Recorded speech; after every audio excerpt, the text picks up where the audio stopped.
and people and blogs. Yeah, that seems about right. Okay. I think this is the right one. How do I share this? Is there a way to share this? I'm streaming me critiquing Pokemon cards made by fans. YouTube Hangouts or YouTube streaming. How do I? What's the stream to share this? Does anybody know how this is done? Okay, pop out the chat. Okay. Okay, let's pop the chat out so that I can also.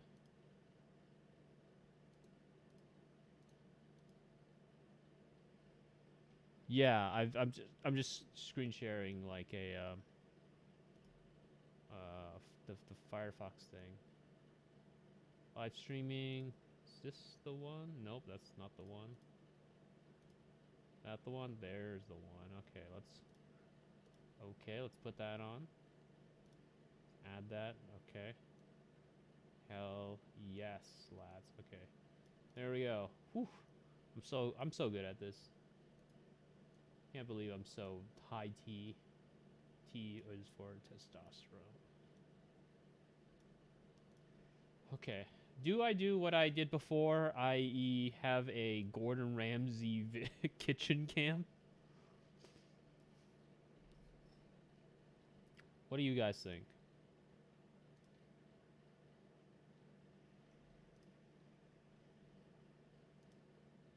Okay, yeah, no worries. Yeah, no problem. Have fun.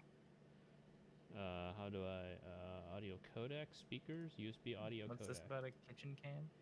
So, Sam, do you think I should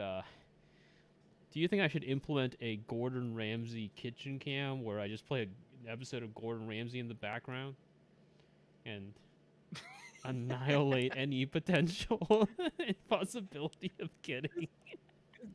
Is this postmodern? I used to do that. I used to put like the Gordon Ramsay kitchen cam thing, and every single live stream after the fact, it would just be all like, "Your account has been hit by a copyright claim." Copyright. Yeah, it's just like copyright. Yeah. There's like, oh, I could do that, you know, the Gordon Ramsay kitchen cam. This is why you need that Patreon monetization, so you don't need to worry about content ID. Exactly. Okay, how do I share a link? Oh, share. Okay, there's a share button here. Okay, copy. Okay, so do I at everyone or do I just like at some people? This is the question. Okay, at everyone is like a pretty risky play. Yeah, especially for something like this. Especially for something titled former this is on brand. Former Pokemon TCG National Pro Player critiques fan-made Pokemon cards. Wait, is that the full title? Yeah, that's critiques fan-made Pokemon cards. Yeah, that's the full title. Parentheses, not clickbait. Yeah. Half A press.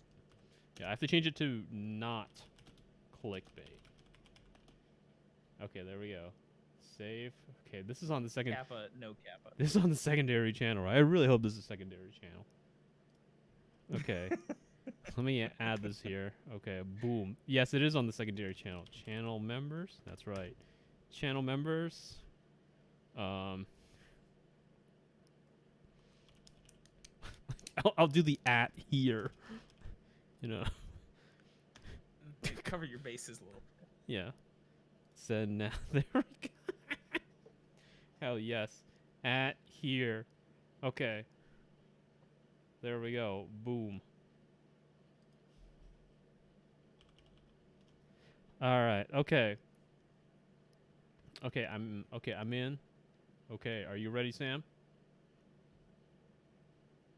I guess so. Only probably got like 30 minutes, but I'll do my best. Okay, so if anybody is curious, I'm joined here by my co-host Sam, Dire Thunder. Hell yeah, dude. Yeah, Dire Thunder. Yeah.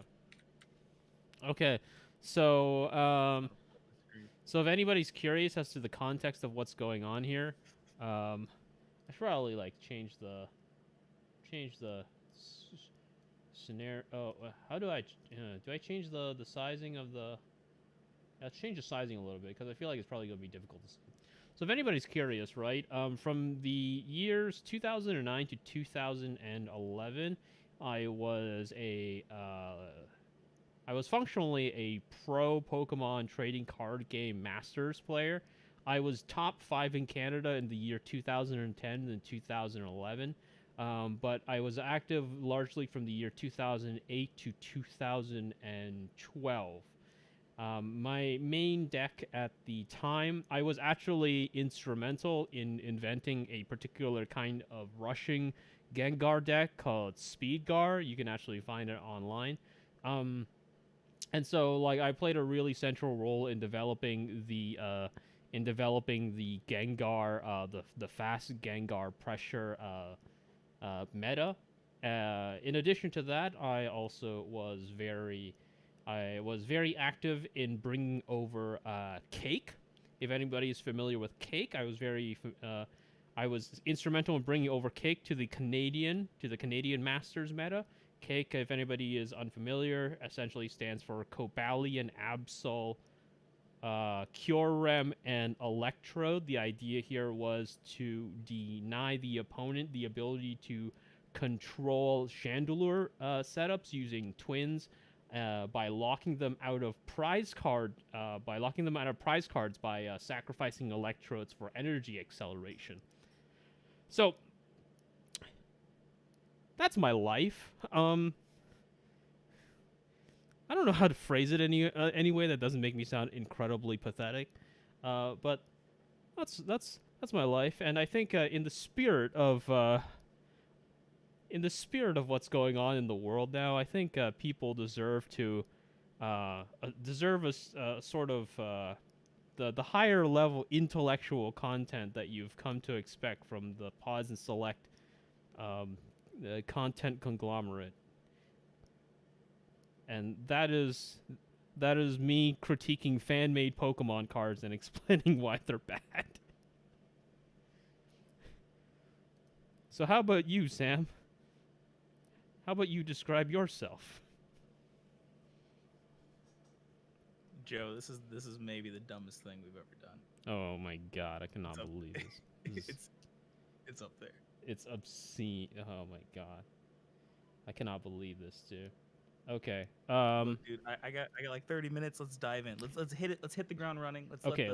Let's do it. Let's run. Okay, we got the fan Pokemon cards. So we're going to be I'm going to be talking about fan Pokemon cards, and the thing about fan Pokemon cards, right? That a lot of people is that if you've played Pokemon before, you'll probably know that there's a lot of problems with fan Pokemon. Oh, I should also mention that I used to be a what they called a Pokemon professor.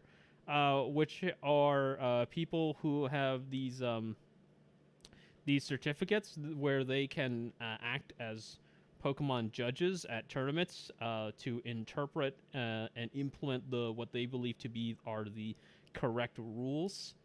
So yeah, you know, I like to think that I know what I'm talking about.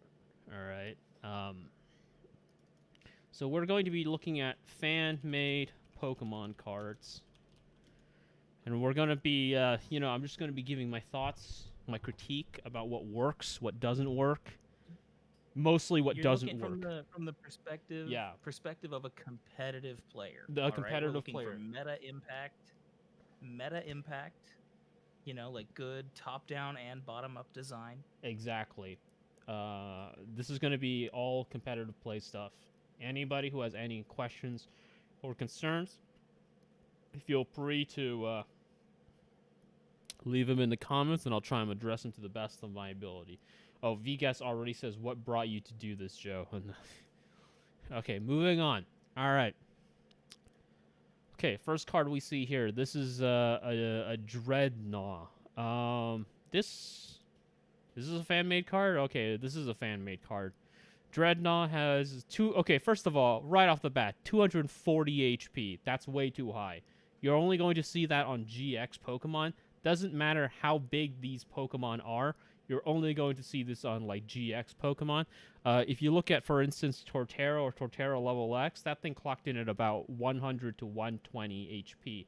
Even on like huge Pokemon like the EX basics, like I don't know, like Mewtwo or like those kind of Pokemon, you're gonna see like 120 to 140. Groudon EX ran in at about 140. 240 is way too big. This is absurd. Okay, 240 HP basic Pokemon. This is dumb. All right. Okay. Second of all, you got the chat panel. You got the chat panel blocking the image preview. Oh crap! On your stream layout. Okay. Let's do it this way. There we go. Let's do it the other side. Okay. There we go. Okay. So. Is that water energy on a ground or a fighting Pokemon? That's not too weird. That's not too weird. Water energy on a ground Pokemon is not too weird. It's happened before. I think what was it? Swampert has had that before. Swampert has had water energy on it. It's not too strange. The HP is really the thing that really throws me off.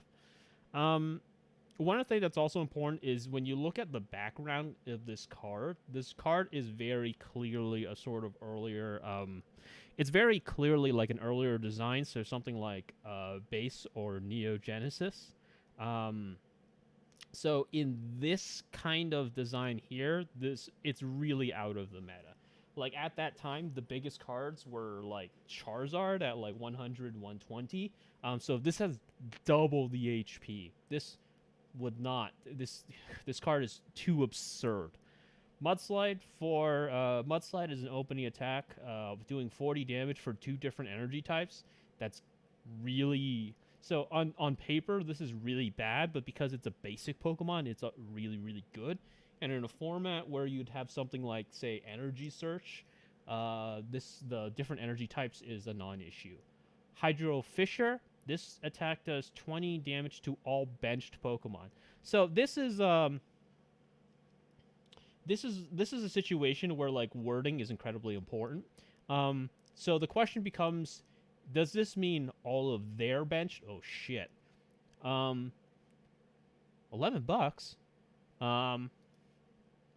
Does this mean it does 20 damage to all their bench, or does it mean 20 damage to all benched Pokemon? So in my situation, right, like let's say if somebody was playing this card and then they called me over, they're just like, okay, well, you know, what does this do? This wording here essentially would mean that this would do 20 damage to all benched Pokemon, including the player and the opponents. When you take a look at bench damage, they would say this does X damage or add X damage counters onto all of your opponent's benched Pokemon. Like, that's how it would actually normally work. So, wait. Is self bench damage templating something that has existed? Yes. Self bench damage is actually pretty it's actually pretty good sometimes, depending upon the type of decks you're running. So an example, right, is let's say you're running with let's go Google image search. Let's say you're running something like Reshiram Black and White. So Reshiram, for instance, right, runs so this is like an actual card here, right? So you have Reshiram here using Outrage, and you look at the quality of Outrage, right? The characteristics of the Outrage attack. It does 20 damage, but it does 10 more damage for each damage counter on this Pokemon. So Reshiram in this case, right, would be able to, for instance, sync up with something like, say, Hydro Fissure, because if it does 20 damage to everybody on the bench, both your side and the opponent's side, then that means that this Reshiram, if this was already benched on your side, it's already going to have 20 damage on it, meaning, one, the opponent's Pokemon are already going to have 20 damage on them because of the spread damage, but Reshiram is also going to be hitting for 20 plus, so for 40, plus the additional 20 based upon the spread damage. So in this case, right, you're actually hitting for 60 on the subsequent attack, assuming you're hitting with an Outrage. So it's actually really good in some circumstances to have something like Hydro Fissure hit everybody, not just one side or the other. So in this case here, depending upon the synergy, this is actually a really, really broken attack. Plus it being 3 energy, regardless of its energy composition, for 70 plus 20 spread on everything is kind of nuts. It's ridiculous, and it's stupid. But really though, the money on this is the basic typing, and the HP being so far beyond the going rate. Yes, it's just a truly absurd amount of health. It's too high. It's too high. It's absolutely too high. 240 HP is like the highest HP Pokemon of like anything that's like multi is probably Wailord. Wailord probably has the highest in terms of like multiple copy cards. And what I mean by that is a multiple copy card is where you can have up to 4 within a deck. Pokemon essentially allows you to have a maximum of 4 cards of a particular type in a deck, except for energy, upon which you can have as many within the 60-card deck. There are 2 exceptions, right? The one exception are level X's, which are constrained by the 4-card maximum. And the second exception are the GX cards, which are constrained by just having one of them. You can only have one GX type. Wailord is the highest in terms of like the multi-card type. So like Wailord here has, even Wailord, right, runs at 200 HP. So like this is the highest you'll get. Wailord EX 250. But this is Wailord EX, which is, you know, has an additional cost of taking 2 prize cards. But no, this is just a Dreadnaw with 240 HP, no additional EX typing, no card limitation, nothing. It's just woof, just right there.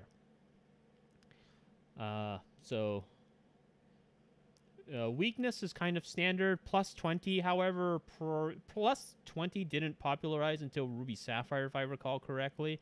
Resistance on ground is normal. Retreat cost, this should be like 4.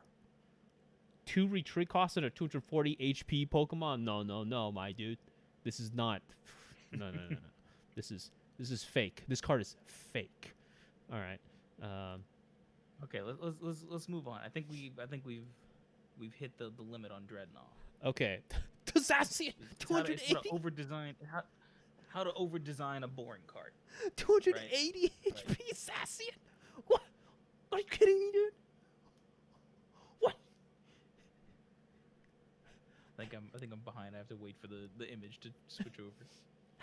Oh my god. This Zacian's 280 HP, dude. So same reason. So okay, wait. This is maybe a good time for me to ask about legendaries. So like, basic Pokemon can be played at like any time, right? Because they don't have to evolve.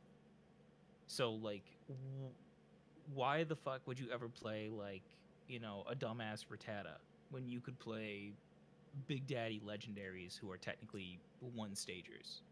So to get to a 1-stage Pokemon, you need to have the basic Pokemon before it.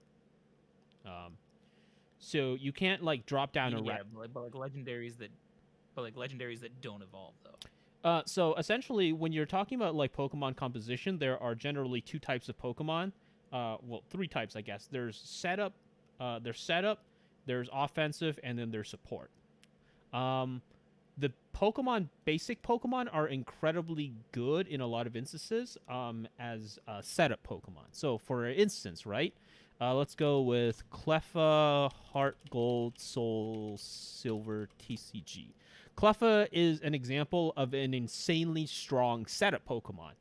People, for instance, will oftentimes play. Oh god, it's so small. So people oftentimes play like they'll oftentimes play like 4 Cleffas. And the reason why is, if you can see it right now, Sam, the reason why is because if you look at Cleffa's ability, right? If you look at Cleffa's attack, it's called Eek.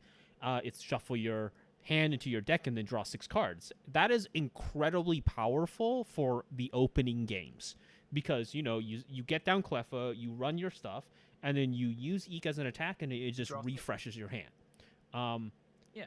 It's a really strong. Another one that's also really strong is Pichu, which is Pichu. I think it's also in the Heart Gold Soul Silver TCG.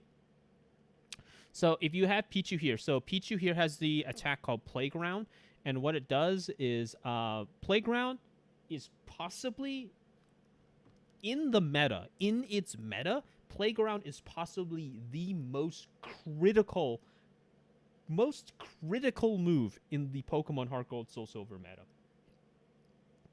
And what it does is, let me read it out. It says, each player may search his or her deck for as many basic Pokemon as he or she likes, put them onto his or her bench, and shuffle his or her deck afterward. You may put your Pokemon on the bench first. Pichu is now asleep.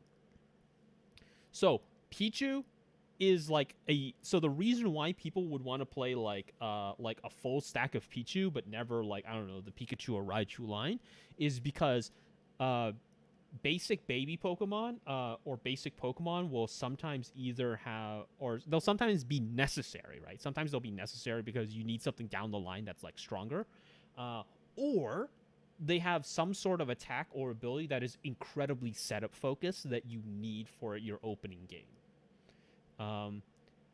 But, you know, when you go... I was about to say, but when you look at the Zacian, but it's a fan-made card. But if you look at, like, say, like, Groudon EX TCG, if you look at, say, like, Groudon, right? Like, there's no setup for Groudon. There's no setup move. There's no support move. There's nothing. It's a purely offensive, like, it's a purely offensive card. You know, all it does is swing, and that's all it knows how to do.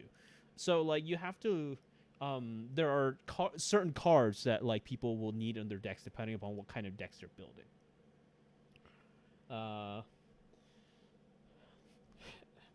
Oh, yeah. Yeah, Mator. Yeah, maybe I am losing my mind. Who knows? I don't know.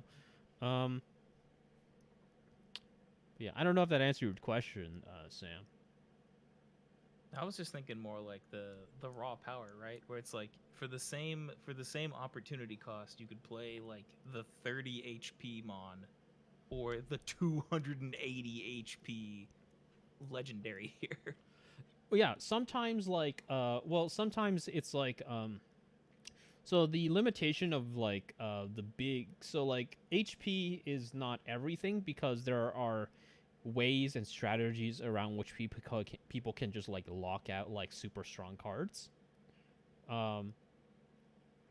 So sometimes it is very like the thing that like oftentimes these like big bulky buff like basic cards lack is that they lack a lot of like individual support. It's a logistical problem. Technically, cards that run like stage 2 or stage 1 like lines tend to be a lot better in terms of like maintaining their sort of like support line. They're a lot better at like setting up and then maintaining them being set up.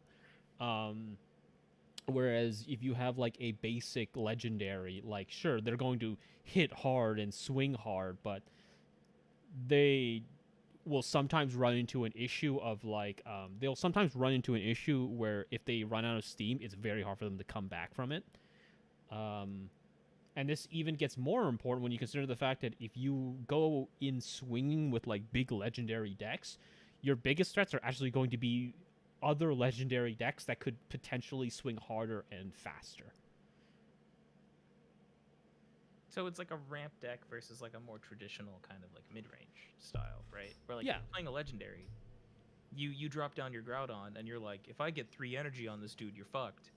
But then your opponent's just gonna go like, okay, well, I'm gonna draw cards and upgrade my dudes and steal your shit and crowd control you.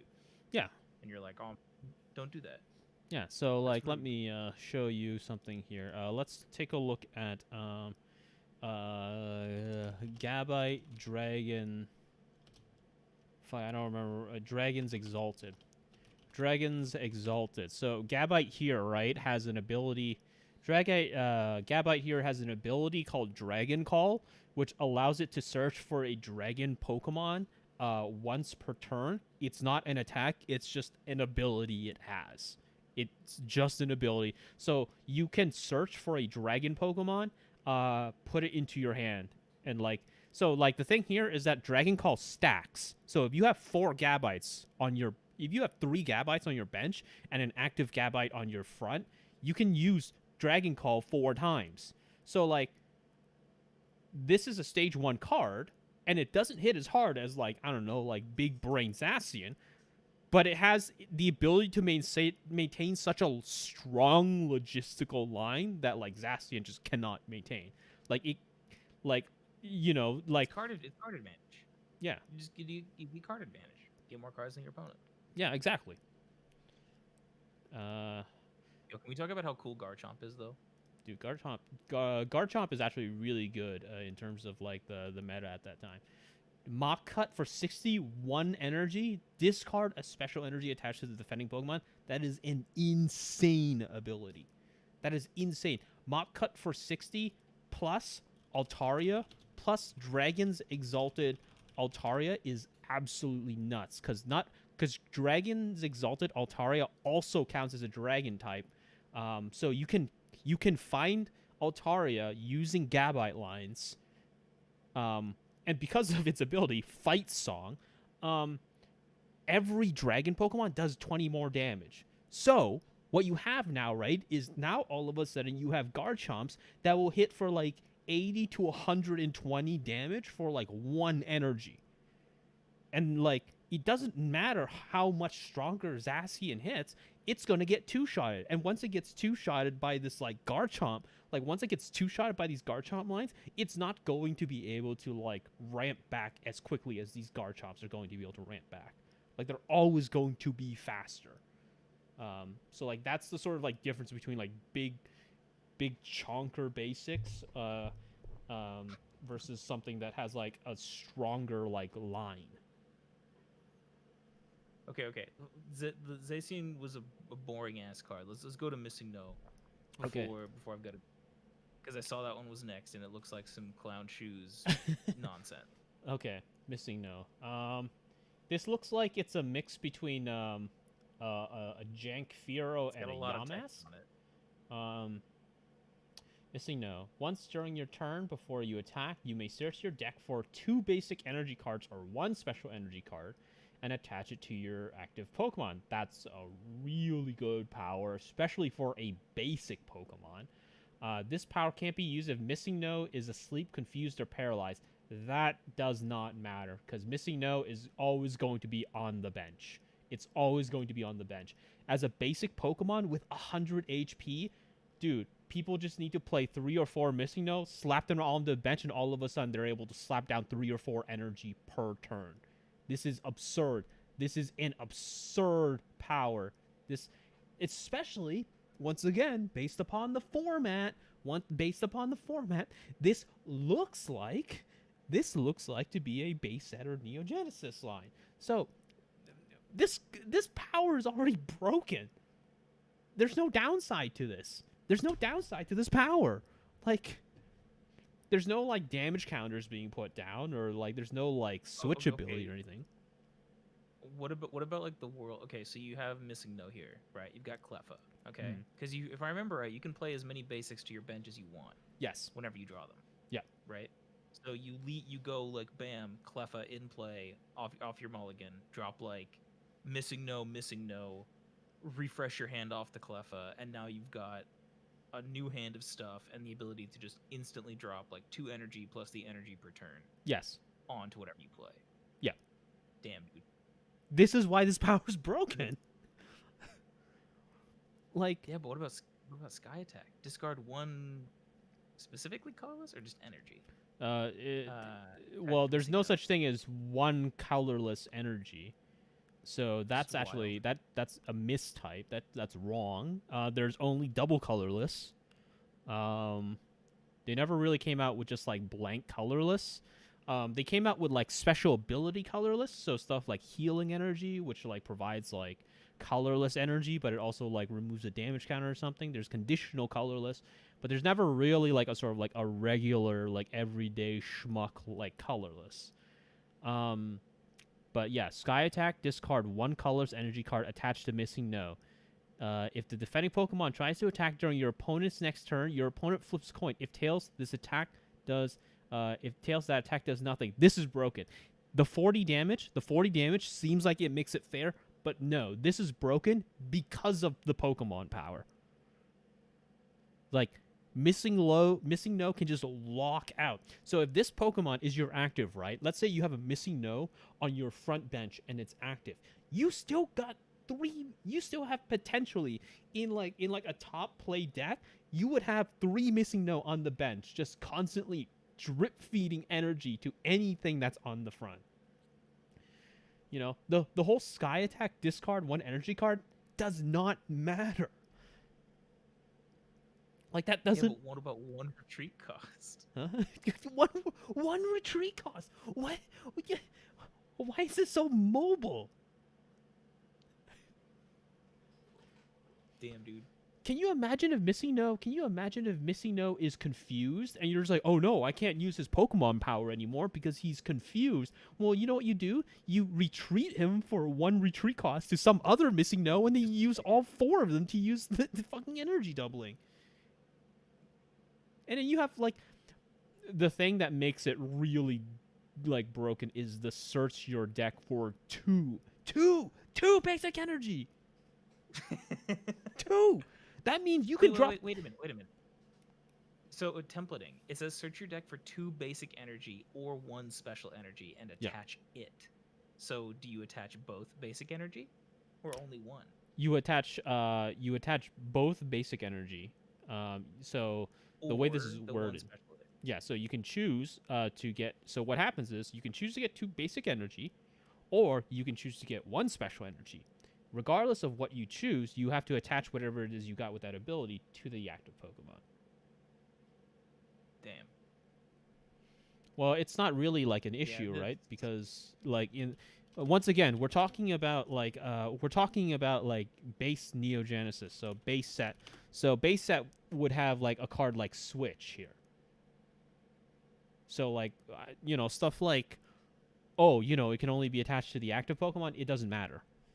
Because you can just switch your bench Pokemon with your active Pokemon using a card like Switch, and then, all of a sudden the card that you wanted this thing to attach to is now your active. Yeah, Mator says, this sounds like it breaks the game pretty quickly. It's like, yes, it does. That's why these cards are terribly designed.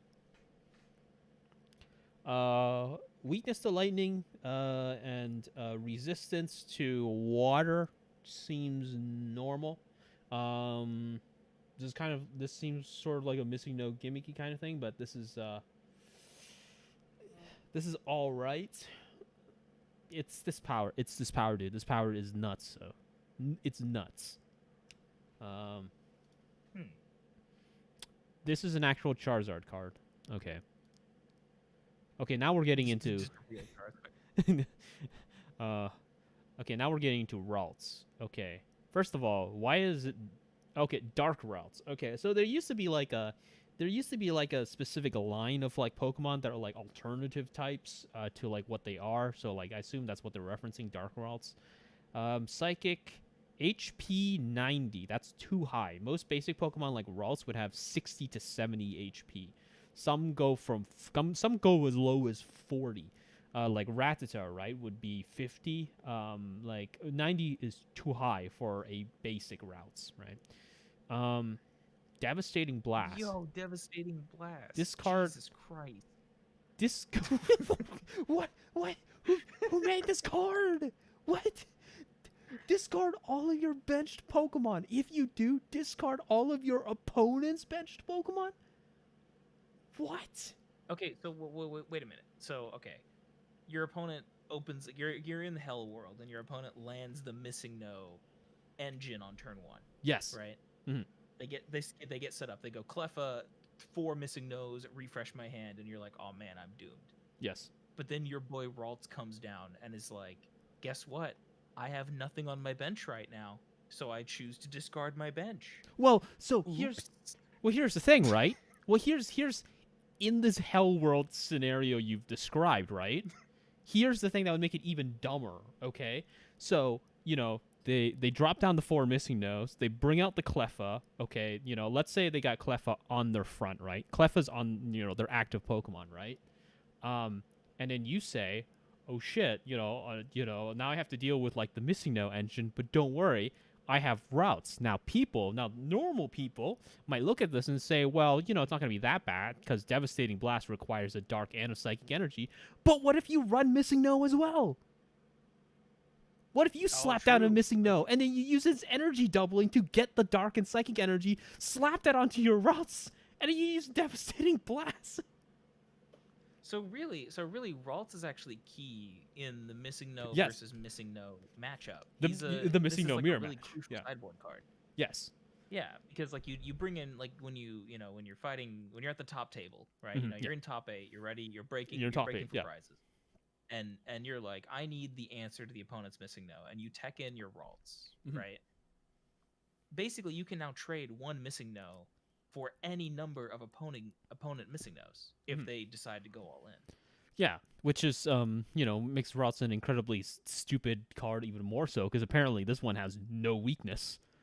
So really, and the second ability doesn't matter. Like the second ability is completely irrelevant. Yeah.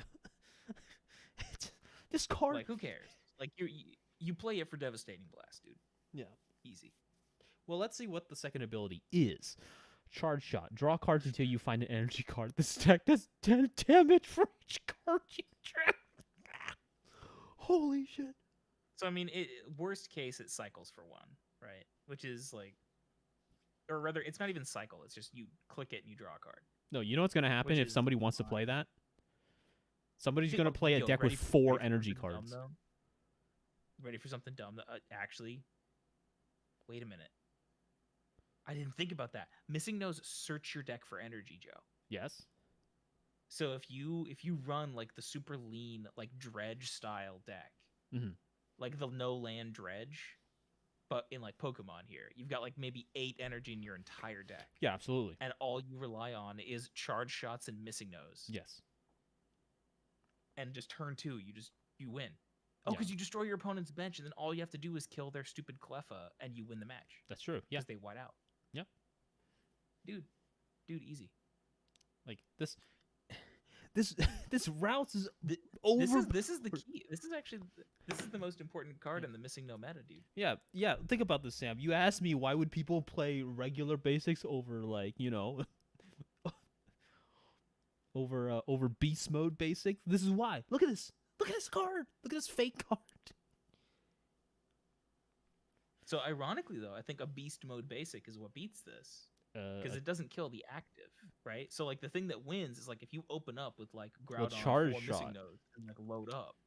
Well, I mean, it's what? Do, like infinite damage, dude. Yeah. In the combo, charge shot's gonna do like. Well, he's gonna be like, yeah, I had to draw 23 cards before I got an energy card, so I do 230 damage. You can't do both at the same time, though. Well, what you do is you charge shot the Groudon, and then you do the Devastating Blast, and then you charge shot again because there's no card discard.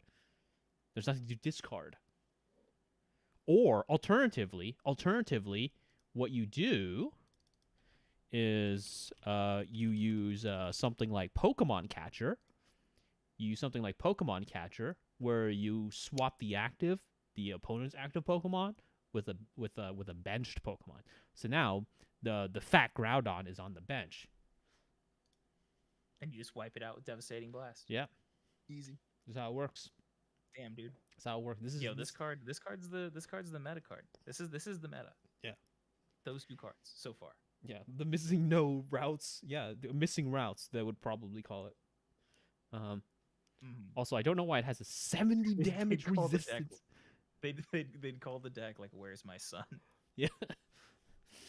Why does it have a 70 damage resistance to Dragon? 70 It doesn't matter. It doesn't matter. Okay, let's go to the next one. Irrelevant. Mutant Evolutions. Okay. Okay. Okay. I think this is like the first trainer we've seen, right? No, I can't see the card yet. It's a basic Pokemon. It's a basic Pokemon with a how can I describe it? it's got 3 energy types, which is Oh Jesus! Kind of annoying, but it's not the weirdest thing. It's Tiamat. Yeah, it's Tiamat, but with evolutions. How is this? Okay. Look, I take umbrage with this design because literally, how is this over anything else a basic Pokemon when it is a composite entity of multiple evolved Pokemon? That's true. Also, it doesn't have hit points. It cannot be killed. It cannot be killed. Oh my god. Okay. Long neck slap for Thank goodness, 20. long neck slap. Okay, That that's sucks, dude. I guess. I mean, your Pokemon's invulnerable though, so 20 damage for one is a lot more fair. yeah. Usually, that's true. Yeah. Well, I mean, I guess there's something that can defeat it, which is Ralts. Because Devastating Blast doesn't do damage; it just knocks him out. So it doesn't matter how much health he has. All Pokemon quake in fear at the sight of this mutant. Opponent's Pokemon's attacks do 50 damage on their next turn. Okay, this is absurd. All right, 50, and then it just negates attacks. Opponent's Pokemon's attack. Okay, so when Pokemon lock out another Pokemon's ability to do damage with an attack, it's usually phrased as something like the defending Pokemon's attack does no damage, or something like that. It always says like the defending Pokemon, and the reason why is because a rule effect of something along those lines is considered to be sort of like a temporary status effect. It's the same thing as like poison or paralysis or confusion. So, players can actually get around that by switching their Pokemon in or out, which actually negates status conditions. When you have something like saying opponent's Pokemon's attacks do 0 damage, it means that all of your opponent's Pokemons do 0 damage. It's incredibly bad wording, and what it will do is it'll make mutant energy incredibly overpowerful. But ironically, it's kind of funny because what it does not mention is it does not mention this negates all effects of an attack, which is really important because when we go back to Ralts and Devastating Blast, discarding all of your opponent's benched Pokemon is actually considered to be an effect of an attack, not the damage of an attack. And therefore, as a result, Devastating Blast it'll still fuck up the opponent's Pokemon. I feel like this person wanted to design like Progenitus, you know? Like, do you already play with Progenitus? A little bit. MTG. Okay, so Progenitus in MTG was in, I believe, Alara block. Okay. It had like a really interesting line of text for a card that they had never printed before, where it just said protection from everything. And that's what this card is effectively, right? Like, it's protection from everything. So the only way to deal with it is to sidestep it. But like, unlike something like Progenitus, which was comedically overcosted so that it was effectively non-viable outside of like weird cheating abilities, like Survival of the Fittest or something, this is just like a mess. It's kind of like a sort of like particular kind of like development. Like it's sort of like a sort of goofy but also interesting kind of personal enjoyment development kind of idea, which is like, I like this character, I'm gonna make it broken as shit. But like at the same time, there's like, but it's not too broken. But in reality, it's very broken. This card though, because it has like a pretty high power ceiling, but it's a very slow card, right? Even though it's invulnerable. You talk about So it Mutant doesn't- Evolutions? Yeah, dude. Well, no, I disagree because you just run it with the MissingNo engine. No, but it doesn't put like a clock on your opponent though, because your opponent can just wall you with their own Mutant Evolutions, and then like you don't care if you're taking damage. You're invulnerable. Well, I mean, so yeah, that's true. Yeah, that's true. Well, I mean, Like, all of a sudden we just run into a mulligan situation. It's just like who's gonna deck out first. Yeah, dude, this is the control deck, dude. So Oh, then the okay. MissingNo engine becomes a problem because the MissingNo engine is thinning your deck too quickly. And for example, your opponent, your opponent's trying to Dark Blast Ralts you, right? Okay. So how do you beat it? Tech in Mutant Evolutions. Now you've got an active. Okay. And you just wait it out. Yeah, Mm. go ahead and draw like 30 cards, my guy. My Pokemon doesn't take damage. Yeah, you Siege of Songrad. Yes. Okay. I see. That makes a lot of sense, Sam. We're developing a sort of like deck meta for these fake cards. Yeah, dude. Okay, let's go to the next one here. We've got oh yeah, Yes. Anime girl Misty, We've which we got talked an- about before. yeah, we got anime girl Misty who is I've mentioned it before. I think her HP is very very high for a basic Pokemon. Um, Okay, to be fair, Mutant Evolutions has reached the boundary of infinite Mhm. for a for a basic Pokemon. Yeah. So we got I'm also very off put by that. Apparently, you can just own Misty. You know. Yeah, dude. For those who can't see it, the reason the text of her name is off center is because there's a blank where you can write your name. Yeah, you can just write your name. She's your Misty. Okay. And what a surprise! Your Misty is kind of weird. So the attack is called Birthday Surprise. It's 2 water. It's 2 water energy. If it's not your birthday, this attack does 30 damage. If it is your birthday, you flip a coin. If heads, this attack does 30 damage plus 50 more damage. That's worded weirdly. It would say it does 50 more damage. The reason why this is important, right? It would say like if it does 50 more damage, not 30 plus 50, is that because if people already have stuff like Expert Belt, Plus Power, Focus Sash, cards that will increase the base damage, this attack saying it does 30 plus 50 means that it's not 30 plus these base boosts. It will just do 30. So it negates the effect of like Plus Power, Expert Belt, Focus Sash. That's why they don't say... What frustrates me about this card, though, Joe, Uh-huh. is that it's printed at rare, right? And it's printed at rare because it's it's fan service, right? Like it's gotta be Of course, you can't have everybody owning Misty. right, yeah. But the problem, though, it's a total dead pull, dude. Total dead pull. Yeah, it is. Like imagine you're cracking your box, trying to get your MissingNos because you're just trying to build, you have to play, and you get like 6 Misties. Yeah. And you can't play them because your birthday is in the middle of, I don't know, like the holidays when there aren't any tournaments running or something. Dude, do you want to know something? That actually something similar happened to me. When I bought a booster box, and I was just like, okay, I really hope I get like EX Cobalion, but instead, I got fucking Surfing Pikachu. I got 4 Surfing Pikachus in one booster box, and they're ultra rare. Unrelated. Can we talk about how fucking sick the feeling is when you buy a booster box for a TCG? Oh, absolutely. It's wonderful. Just degen gambling, dude. Dude, I used to so how I made my money, right? And how I made some of my money was, you would win packs and booster box, and then you can sell the cards that you get from the pulls. Wait, that's like ultra rare. Like Yes. that is what you got for like Yeah, Surfing your Pikachu. Like, you're only supposed to get this out of 1 out of 3 booster boxes, but I got 4 of them in a single booster box. I must have hit some sort of like fucked up like part in like the production line where they're just like, oh, we got some excess Surfing Pikachus. Look, you can literally see it right down here. Surfing Pikachu, secret rare. Like, this doesn't help me. I'm not a collector. But yeah. Are these valuable?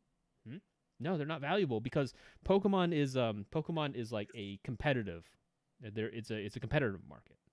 So like a card's value is determined almost entirely by like how valuable it is during like the competitive circuit. Damn though. Yeah. So All right, let's go back. We got I think we figured it out. We've got the meta. The meta is evolving. Misty, junk rare in the set. yes, junk I rare, think it's absolutely. way better to imagine all these cards being in one set. Yes. Well, Like, I think that's probably the best way to approach this, right? Like if they all shared the same set. Yeah, dude. Time to drop them all into TCG. Yeah, and, Misty, look at her. She's pointing. She's pointing off screen with a Pokeball. That's me pointing at her to get the fuck out of my deck. All right. Okay. I see our Detective Pikachu. Detective Pikachu off center with the black space at the bottom. That's a misprint. Mator says you could sell it, no profit. Oh, your friend was Alright, what trying do to we got convince you to buy a pack today. Oh, interesting. Basic So, Pokemon. so again, 90 HP. So 90 more HP. closer to going rate for Hmm? sure. Yeah. Closer to going rate. Scout seems completely irrelevant Your opponent because you don't really reveals. interact with your opponent. Yeah, so the thing about like your opponent revealing their hand is actually a pretty good thing, but not as part of an attack because like once you know what their hand is, your turn is over. So like then it doesn't matter whether you know their hand or not, they're already going to play their hand. Like Wow, surprise attack is actual flip a coin. like high variance garbage. If tails, this attack does nothing. Yes, it's a terrible attack. It's a terrible attack. Coin basic, otherwise whatever. When you see that damage and you see the flip of coins and like if tails this attack does nothing, it means in reality this does 40 damage. I mean, let's be honest. This is pack filler. They had to pad the set out. Yeah, you know? they just wanted. It can't all be Yeah. those. It can't all That's be true. mutant EVs. That's true. The mutant EV stall Ralts glass cannon meta. Yeah, dude. So what decks we've ID'd so far? We've got Ralts combo. We got Missing Sun. We've got like mutant EV control, like Yeah. hard control. So we need some more archetypes. What other archetypes are they even pushing in this set? Okay, you know, there's not really a consistent design philosophy that ties it together. Okay, let's go down. We got the next one here, Mr. Carp. Oh my god, this is horrifying. What the hell is this, dude? This is a terrifying looking card. Oh my god. Okay, so I guess we just gotta wait for it to just show up on your end there, Sam. 30-second delay. There we go. Do you see Mr. Carp? Yes. So it's a magic card with Mr. Mime hands.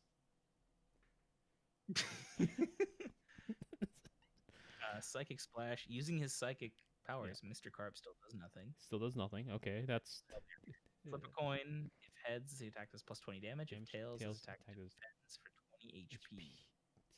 Okay, so I don't know what defends for 20 HP means. I don't know if that means it reduces it by 20 HP, or if he was going to be knocked out by an attack or the effect of an attack, he has 20 HP left. Those are very different things. Defends for 20 HP, yeah, so like that's a little bit strange. Either way, it doesn't look like a very good card. I mean, it's pack filler. Again, it's Yep. junk. More pack filler. Fill out the packs. Yep. Okay, this is going to be a little bit hard to see, but the next one we have was Sands from Undertale.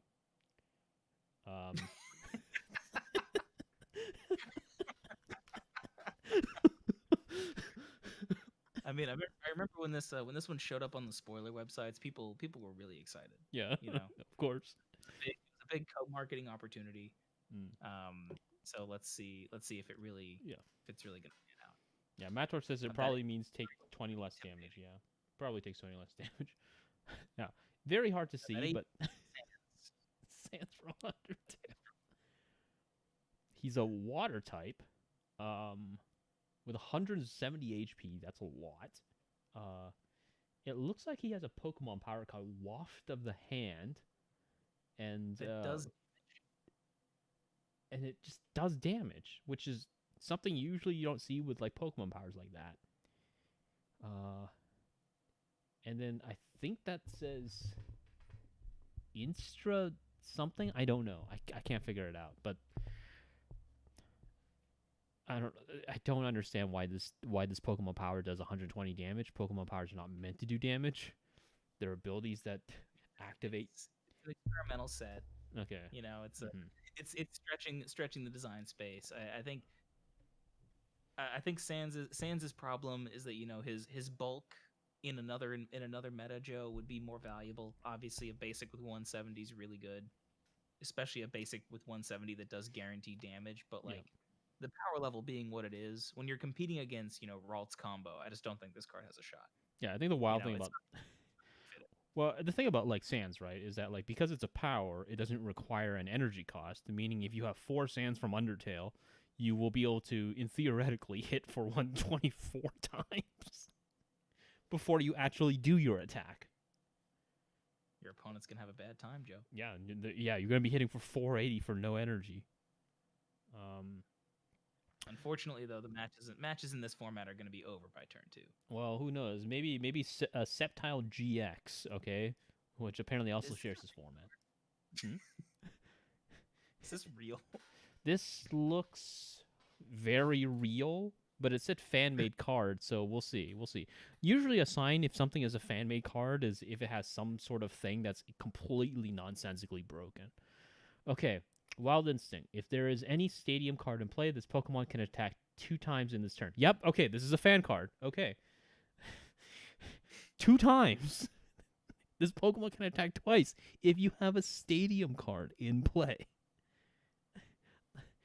Any stadium card doesn't even have to be your stadium card. It says if there is any stadium card in play, this Pokemon can attack twice in 1 turn. That is absolutely insane. Being able to attack twice in 1 turn. So we're not looking at, say, 50 damage Bullet Seed. We're looking at 100 damage Bullet Seed for two grass energies.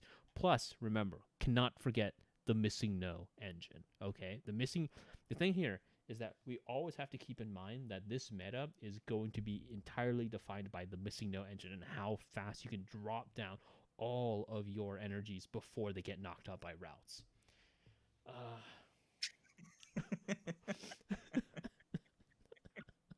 What are you laughing at, dude? I'm approaching this from a serious intellectual position. They really messed up, I think. I feel like, when you're spoilering a new set, I know you want to highlight the mechanics that define the set up front. You want to showcase what the meta is going to be like to prospective players, right? Mm-hmm. But I feel like leading with Ralts and MissingNo was pretty brutal. Like it really, I think it takes a lot of the prestige out of some of these other cards, right? Also, Sam, I've just turned on the stream, so in theory, you don't have to deal with a 30-second delay. So for Sceptile, right? So Sceptile in any other meta, very exciting card. But because we've seen Ralts already, because we've seen MissingNo already in the set, Joe. Yeah. Where does it go? Where does it go? Well, that's this is just something that happens with cards, Like, hey, I just typed in Sometimes fan-made Pokemon great cards. Cards just don't have a home. I just typed in fan-made Pokemon cards. Cards don't have a home, dude. And Ralts showed up.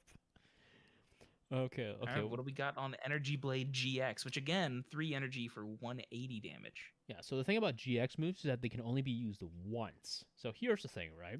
Wild Instinct, in theory, lets it use Energy Blade, but only once, not twice, but once per game.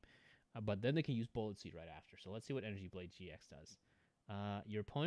Your opponent's discard his or her hand and draws 3 cards. Okay, that's pretty good. If this attack knocks out your opponent's active Pokemon, take 1 extra prize card. That is actually a pretty normal ability for a GX move. So I think they might have actually stolen that text from a different GX card.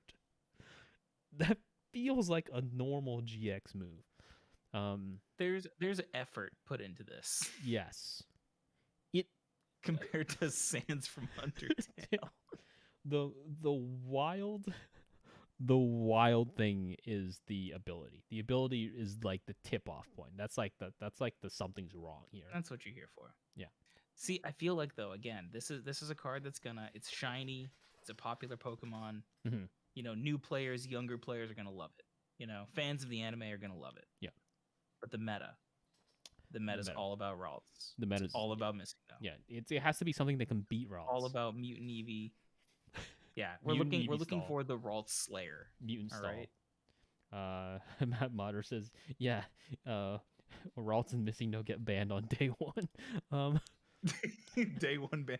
Okay, look, we can hypothesize, like we can assume that the balance committee will likely ban Ralts and MissingNo, at least one of them.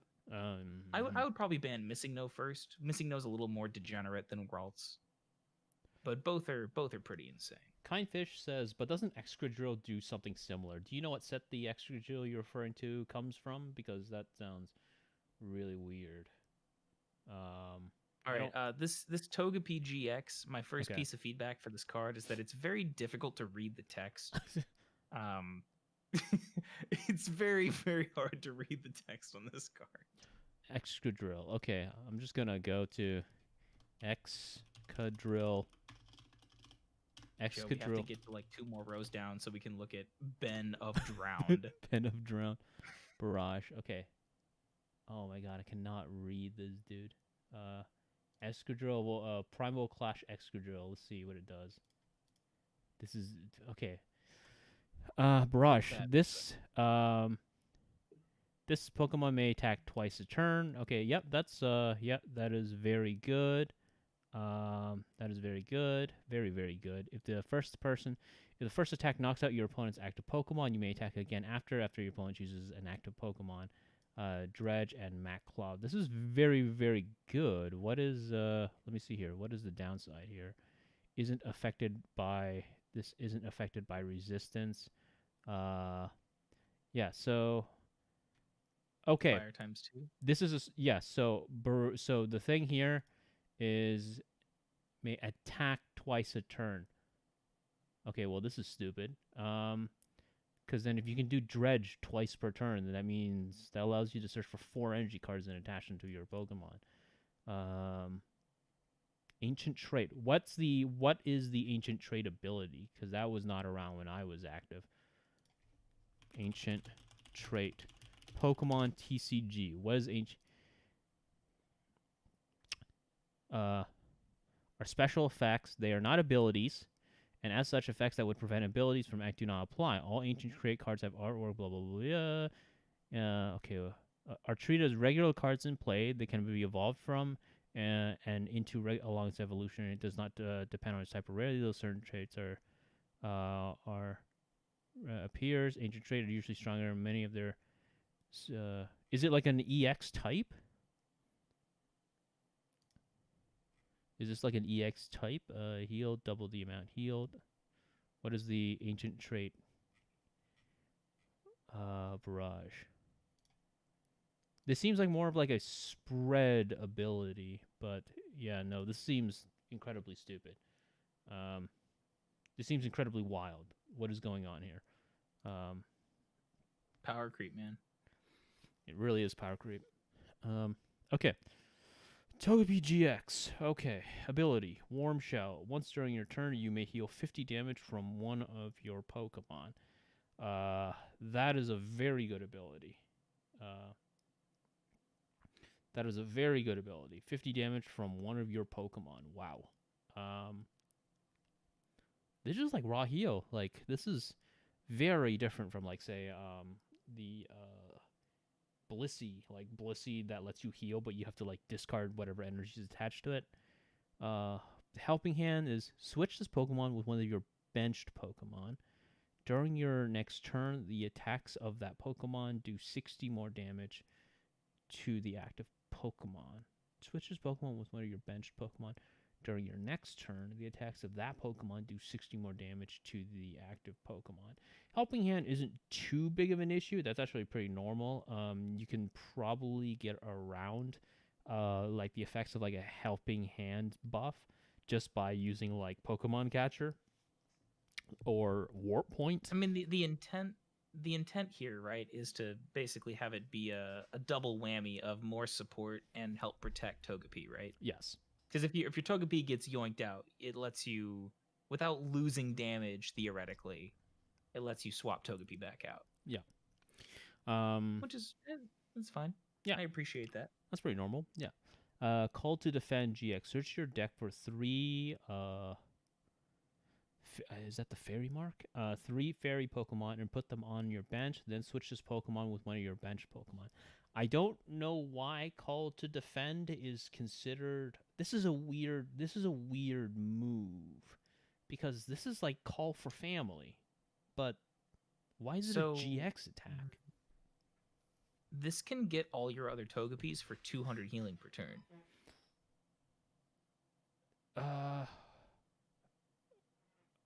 Right? I think Pokemon GX have like a 1-card limit, I believe. Mm. Let me take a look. I think that's okay. So it's the 3 different only. Nope. Okay. I guess no. I guess the is there a limit to how many limit? Okay. Is there a limit to how many? There is no limit. 4. Thank you. No limit, 4. Redditor guy. Okay. Yes. There you go. So Done. okay. Yeah. So all of a sudden you just have a bunch of healers. Okay. That's a lot. Yes. Major. That's a lot of healing. But of course, right? This is all completely secondary compared to the fact that once this sucker comes into play, Infinite damage. dude, these Infinite damage, dude. these Togepi are done. Um, Like Togepi's great at sustained healing over time. And Mhm. in protracted combat, Togepi's great. yes. This is a fast format though. Yeah. Of course. Absolutely. Let's see, but maybe it'll find a home in a different format. It'd be maybe a good reprint. Okay. Like a future reprint. Basic Pokemon. Nurse Joy's Chansey. 210 HP. 210 HP. 210 Jesus. HP. Okay. Cute as Sure. a button. It's cute as a button though. All right. Healing Song. Heal all damage from Nurse Joy's Chansey. Oh, okay. This stack does 10 times the number of health healed. I think that's actually Okay, a question. recall to base set Is this- Chansey. Is that 10 times the number of damage counters or health healed? Because if you've taken This 50 attack damage, Mhm. do you deal 500 This damage? attack does 10 times the number of. Okay. 10 So I think we times have the a number we have of we have health. a unit here. We have an actual card. Okay. So remember, Nurse Joy, if Ralts goes off, Yes. right? Ralts combos you. Ralts Yeah. has to hit 21 cards. If Ralts doesn't hit 21 cards, then Chansey lives. Yes. And if Chansey has 200 HP damage, Yes. they can blast you for 2,000. 2,000 damage. That's a pretty good attack. 2,000 damage is going to be hard to beat. This attack does 10 times the number of health healed. Yeah, well, if it's the number of health healed, then that would literally be the base health value times 10. It says 10 times. Yeah.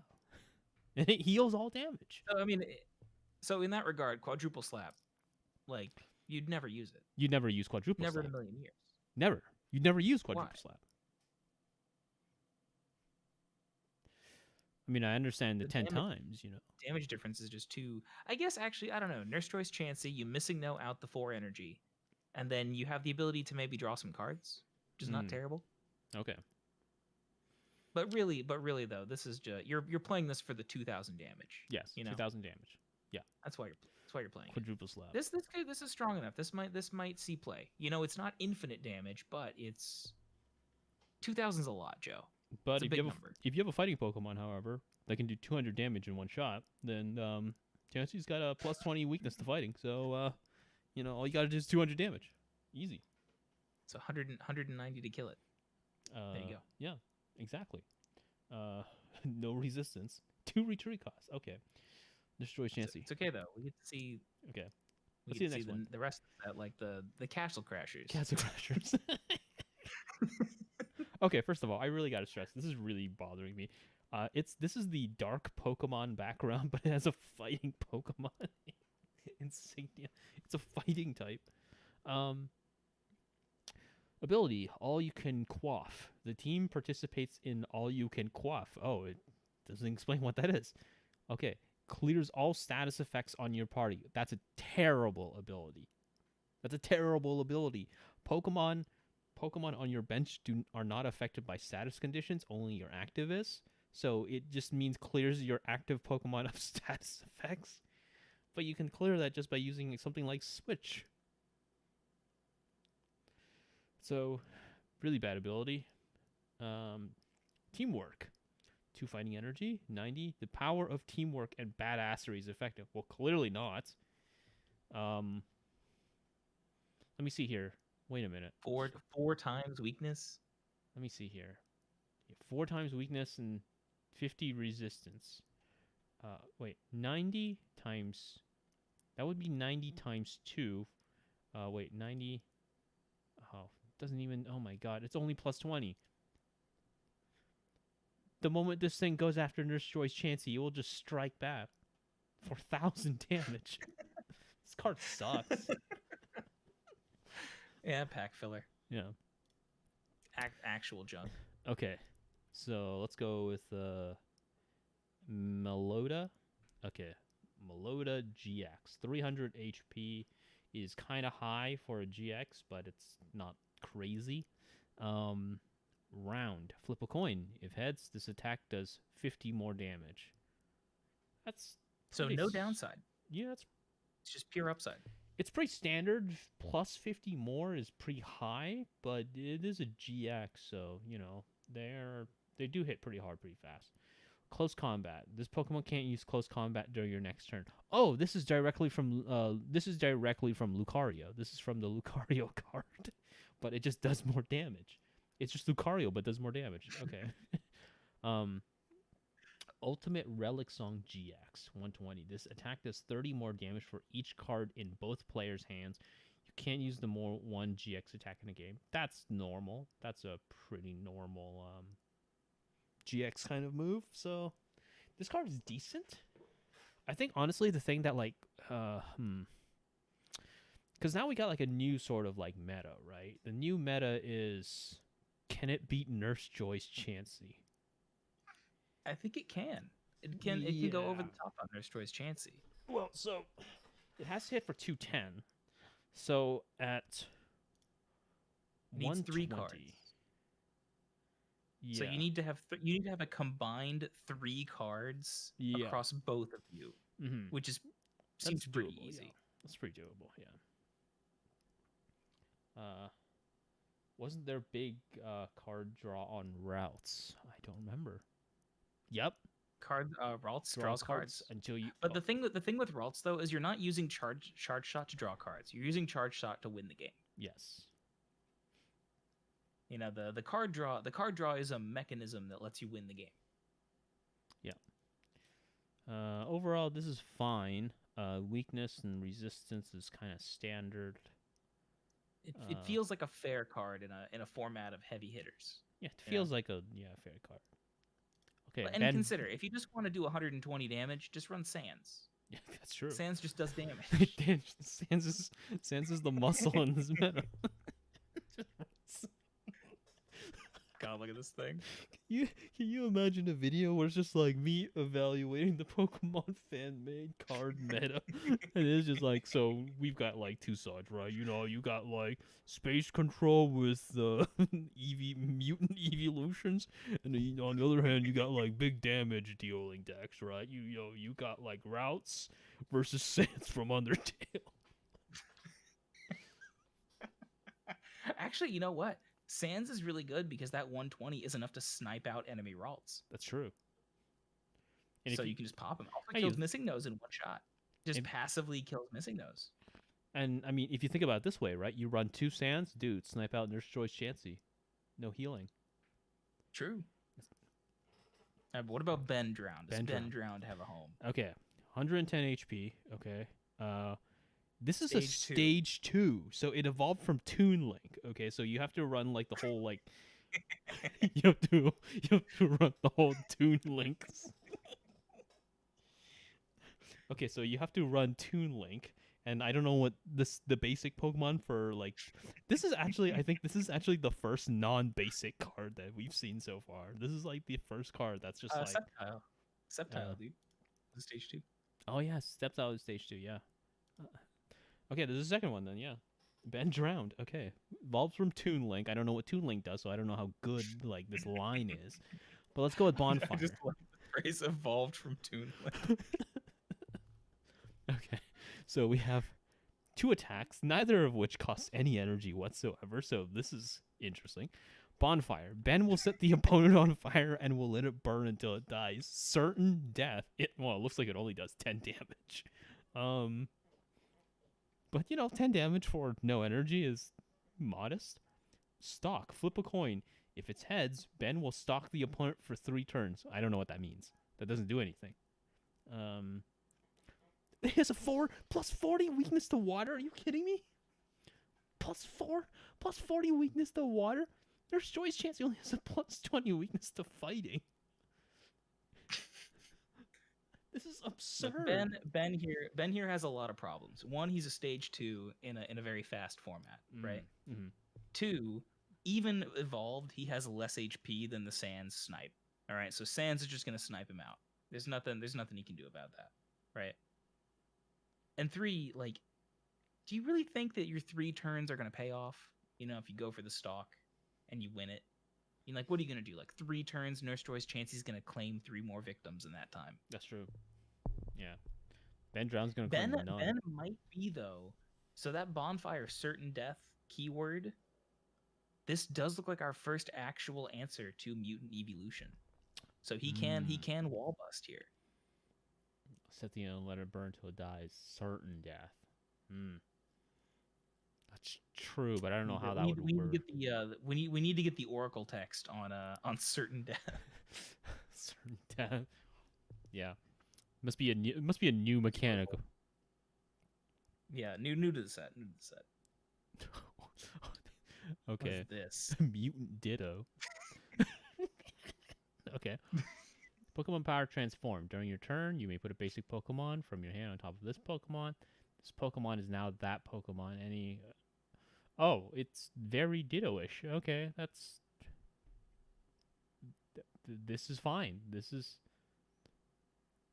Yeah, this is just Ditto. I feel like this is a real card. Probably is. Oh, it says custom card? Oh, okay. It's art. It's an art edit. Oh, okay. Gotcha. Okay. But what about our what about our Portal 2 collab? Okay, card? the Space Core in... Oh, the Comic Sans really brings it together. It's actually not Comic Sans, but... It's some sort of font that came packaged with your laptop. Space Core. Okay, first of all, once again, it's a psychic background, but it has dark typing. And it's a basic with 180 HP. 100. Yeah, once again. Why do they have so much HP? Space Cops does 160. Oh man, dude, this outknocks Sans, dude. 999. That's a lot. Yeah. Sans just actually DOA, dude. I can't believe it, dude. He has a 9 times weakness though to colorless. So like the Nurse Joy's Chansey. That's true. Just actually Nurse Joy's Chansey. Nurse Joy's Chansey can hit for 18,000 damage.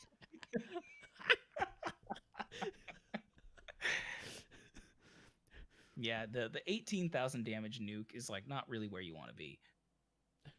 But on the other hand, though, Space Core can snipe out Nurse Joy's Chansey. My math is off. 81,000 damage.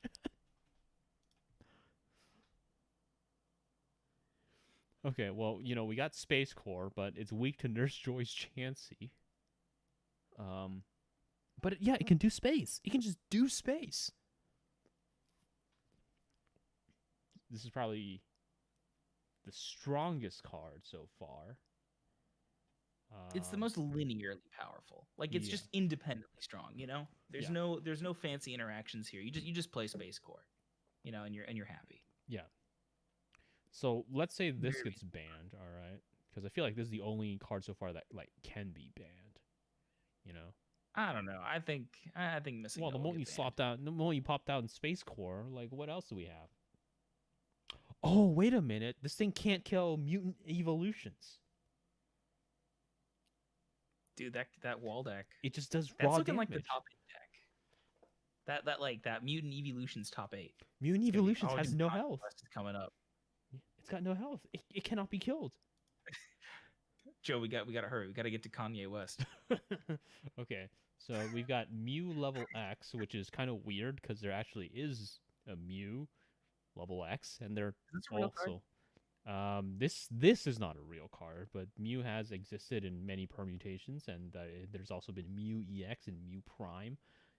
So let's see how this one stacks up. Power of the Aura. First of all, 150 HP, pretty high on Mew. Mew, this kind of card usually clocks in about 110, 120. 150 is pretty high.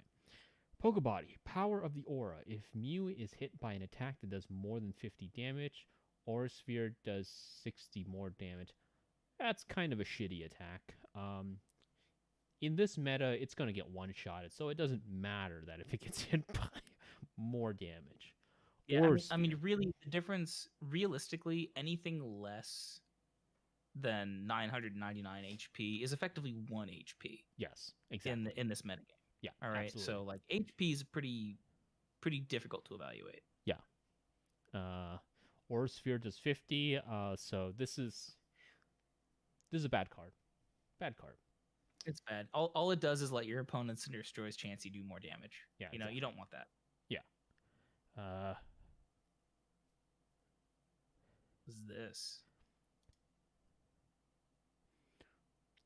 Okay, so let me see here. Mator says, but if you put her on the bench and self-damage it over multiple turns, well, you can't because it says if Mew is hit by an attack. So it has to be one attack that does more than 50 damage, not if Mew has 50 damage on it.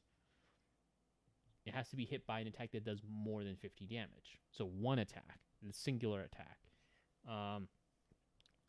So you only get access to that buff once. Which, you know, makes it a really bad card. Quetzar. Is this a Pokemon? I don't know if this is a Pokemon. I don't know if this is a Pokemon or not. I'm guessing it's not. Okay. Quetzar. Cosmic Codex. Okay. Once during your turn, before you attack, you may look at the top card of your opponent's deck. That is that's a pretty standard ability, especially for something like a GX. Yeah, that's a pretty standard thing. Sonic Distortion for 1 Psychic, 2 colorless. Your opponent can't play any special energy cards from their hand during their next turn. That is also a very standard attack. I'm starting to feel like this is a real card. Quasar Blast GX. This attack can only be used if you have more than 5 prize cards left. Deals 60 damage to each of your opponent's Pokemon. These all seem like real attacks. These all seem like real attacks. This card is way too fair. Yes. Right? Like, it's way, way, way too fair. This card cannot last in this meta. I Yeah. mean, it looks pretty, but it's a garbage card. It cannot handle the meta dominated by Space Core, Nurse Joy's Chansey, and Ralts. Ralts and Mutant Evolutions. Sorry, it's so hard I don't to say know, that dude. with a straight face. I was originally on the Ralts combo plan, but I feel like Mutant Evolutions is probably the best positioned deck so far. Might be the best deck, but it also means that tournaments will take like days. Amen. Yeah. Okay, so What about the Knight? yeah, Matter says this is real, right? Yeah, this feels real. This feels like a real card. I don't know enough about Pokemon to dispute whether this is a real Pokemon. Okay, the Knight. Okay. Oh, I think I complained about this one. The Knight. Okay, 50 HP. Okay. That's actually a very standard, very fair, like, starting HP. That's fine. Old Nail, 20, is search your deck for 1 energy card and attach it to this card. This is really... So this essentially means that this is like a turn 2 attacker, because you attach the first turn, you attack, that attaches it, and then on your second turn, you attach another one. The thing that gets me... The thing that gets me, right, is Sharp Shade Cloak. So it does 60, but then it says ignore damage from 1 attack. This is... Okay, so this is... Originally, I kind of freaked out at this card for being, like, incredibly broken, but now that I've seen the wanton terror that is Ralts, this is actually an incredibly fair attack. And as a result, the knight is actually a really bad card. So here's what I mean. So it says ignore damage from one attack. So in Pokemon, Madra says is mill not a thing in Pokemon? No, mill is a thing. Bunnelby mill is a thing, and Durant mill was a thing as well. So in Pokemon, there are two types of ways to damage your opponent. One is to use like direct attacks, so moves that do damage. And then the second one is the effect of an attack that would incidentally have damage counters as part of their attacks. So when a card says ignore the effects of an attack, it means it ignores any sort of secondary or additional conditional effects of an attack, such as place damage counters or status conditions, but it does not ignore damage done by that attack. On the other hand, if a Pokemon has an effect or an ability that says ignore damage, what it essentially means is it ignores direct damage. So, for instance, it would ignore the 10 times here from Nurse Joy's Chansey, but it does not ignore the effect of an attack. So, it would not ignore Devastating Blast.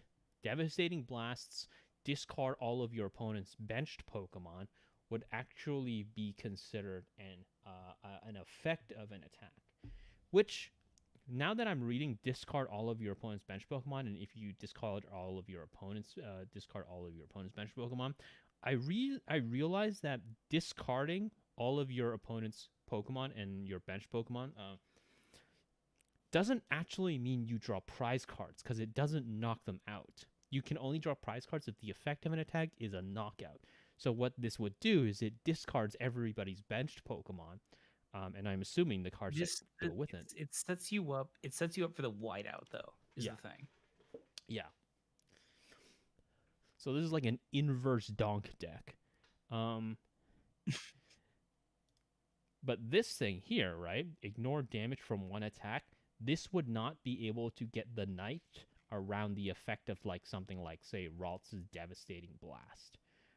So in this sort of situation, it would still get hit by Charge Shot no, it would actually block off Charge Shot, because Charge Shot says attack does 10 damage for each card you drew.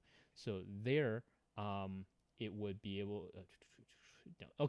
So it would get hit by Devastating Blast, but it would not get hit by Charge Shot, because Charge Shot would be considered damage. Now, if, for instance, wait, related cards Ouija? What? But if, for instance, if this said put 1 damage counter for each card you drew, that would be considered an effect of an attack, and therefore the knight's Sharp Shade Cloak would not protect it. So an example, for instance, would be Gengar and the very unfortunately named Stormfront. So if you look at Gengar from Stormfront here, it says put 3 damage counters on your opponent's Pokemon. Because a damage counter is 1, because a damage counter is considered 10 damage, it looks like it says does 30 damage, but in reality, it's put 3 damage counters. Damage counters, and putting them down, are considered an effect of an attack, not damage. So in this case, Sharp Shade Cloak, nope, the knight still gets hit by something like, say, Gengar Shadow Room. So this is actually pretty fair in a meta dominated by Ralts, Mutant Evolutions. It would actually be a pretty good counter to Nurse Joy's Chansey, actually. Actually, you're right, because every time you Sharp Shade Cloak it for the damage, it basically blocks the huge nuke. Yes. Yep. He's effectively immune to Nurse Joy's Chansey. And the thing about Nurse Joy's Chansey, right, is that Nurse Joy's Chansey, on the first hit, Old Nail does 20 damage, search your deck, attach it to this attach it. Doesn't do enough for Nurse Joy's Chansey to, wait, no, it does. No, it does 200 totally damage. Does. It totally does 200 damage. Okay, well, you know what? You just have to you have to slow roll it. Yeah, don't have this guy on your active. Just MissingNo him up to Sharp Shade Cloak, swap him in. Yep. And then just slap them. Yeah, that's true. The missing no night, the missing night counter Chansey meta. Inverse Possibly. bonk. Gengar is a purple supremacist. Dude, I really want to just make I really just want to make a really shitty game version in Java of all of these broken ass cards. Okay, now we're on to Kanye West level 10. This is level 10. All right, so again, basic 150 HP. Power really, creep. really high on paper, but again, in this format, means he's still gonna get sniped out by Space Core. Yeah. Right. So doesn't actually matter. Mhm. First attack again, no energy. Wrap. If he raps, If he he KOs raps, other he KOs Pokemon. the other Pokemon. Okay. Or shit. So the way that If you say it, he KO the he Pokemon. KO'd two Pokemon. So I'm assuming when they say if he say it, he KO 2 Pokemon. I'm guessing it means 2, but I don't know why it does 70. So I don't know about that. Right. He raps. I don't know. I don't know the wording enough here. So my question is really simple. Mhm. Does Wrap kill Mutant Evolution?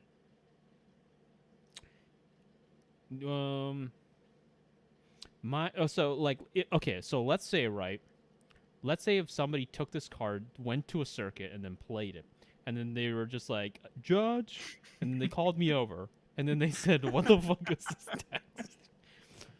If I looked at this and then I say, if he raps, he KOs the other Pokemon, the wording, the way it's worded, would imply that if he had used Rap in the previous turn, that fulfills the condition for the secondary effect, which is that the Pokemon is KO'd. So the way it's worded implies that if he used Rap, he KOs the Pokemon. So, in theory, he could technically knock out Mutant Evolutions. If he uses Rap twice. So if he does Rap, does no damage, but it activates the condition that allows the secondary, the effect of the attack, the KO, to kick in the second time he did it.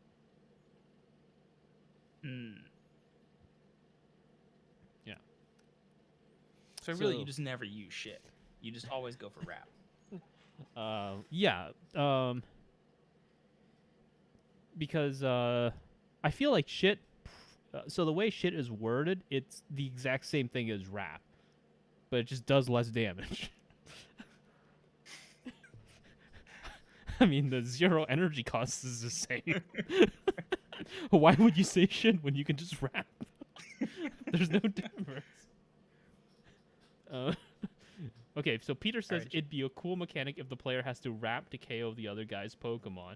Well, the problem, right, is that you can't have the player do it because it says if he Raps, he KOs, and you know for sure that there is going to be a player who's just like, but my opponent does a woman, so she can't use this attack. I'm like, fuck, I hate this.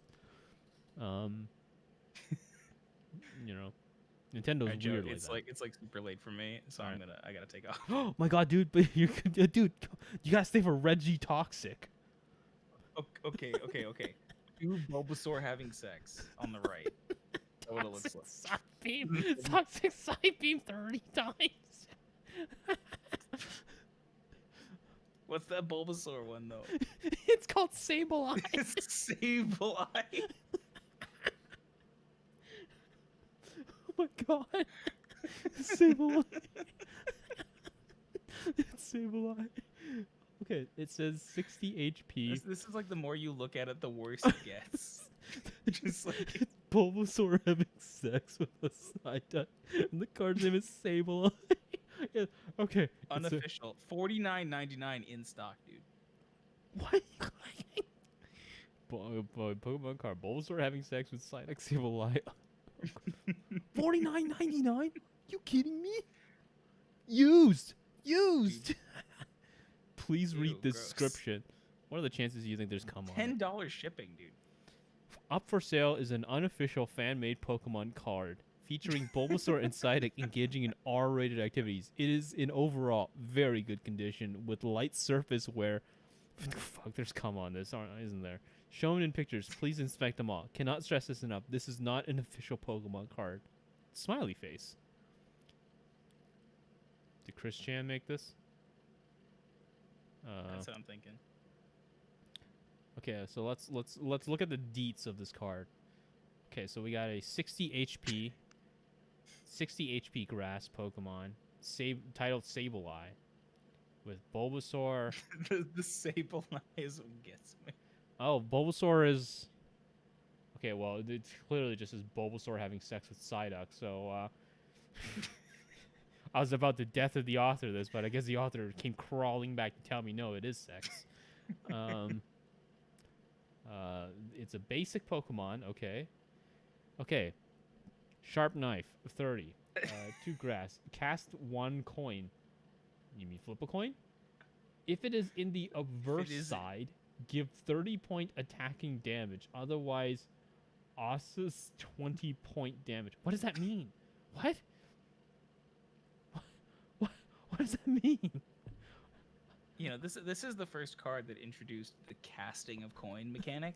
Coin cast. So we'll need to see how this pans out. Also, like, the notion of an obverse side is new to the game as well. So there's a lot of new things happening on this card, which make it really tough to evaluate. I'm incredibly confused by what it is I'm witnessing. Oh, I guess there's Cane-Whip. Cane Whip for 40. All right. Weakness is fire, which I guess kind of 3 energy for sense. 40 seems pretty bad. Yeah, this is really bad. But I mean, I guess overall this is a bad card. But hey, I guess anything can work in this MissingNo energy engine meta. So, ooh, Sonic. Wait, what? How fast can he go though? All right, Joe, I got to escape. I have to escape this abyss. All right. Before it. What is that on the left? What? Which one? Where? This? What is that? Tuntammy. Little mummy. Okay. Oh, you got Papyrus. Oh, dude, Papyrus. Ashley yeah, dude. Purdy. That's kind of creepy, actually. Obedience. Oh yeah, you got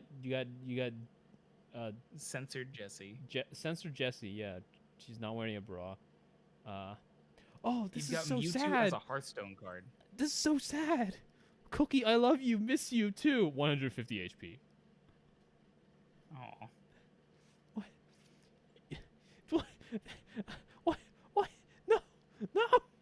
No!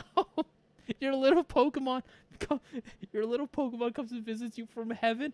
I love you, Cookie. Please come back. This book looks exactly like you. I don't know what you are, a boy or a girl, because you died at 5 weeks old, but can be anything, my sweet little Cookie. I love you and come visit me sometime. No, What? no. No. No. All right, What? Joe, I'm gonna go. All right, Joe, I'm so- gonna go. I'll talk to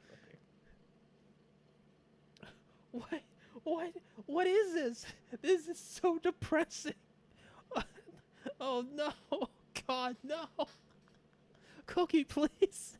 I'm sorry. I cannot stop laughing. Both out of abject nervousness and just sheer confusion at this. Like, why? Why? Cookie, I love you. Miss you too. 150 HP. Like, okay.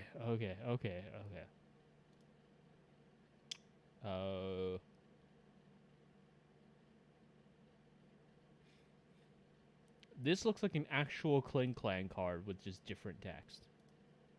Lavman. Upon summoning, draw 3 cards. That's actually okay. Whoa! I did not notice the green the grass typing at 230 HP basic Pokemon.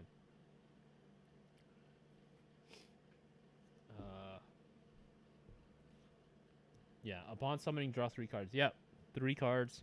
This is pretty normal. Like, this is like when you put your Pokemon down to your bench or onto, like, when you put your Pokemon from your hand to your bench, you can draw 3 cards. That's pretty normal. There's actually been Pokemon with much better abilities than that. Like Uxie, for instance, allows you to draw until you have 7 cards, which is much better than just drawing 3.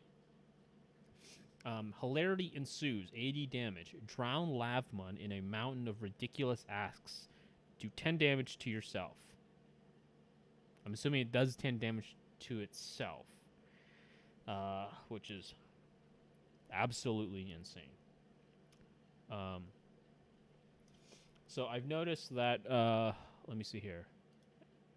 So Sam has left, so I think in this situation, it's probably better for me to start moving to the Patreon thing. So if anybody is listening to this and you are a patron, feel free to come into the patron voice channel, and I will,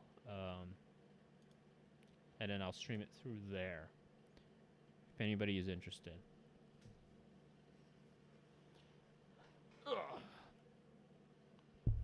Yeah, so, how do I do this? Okay,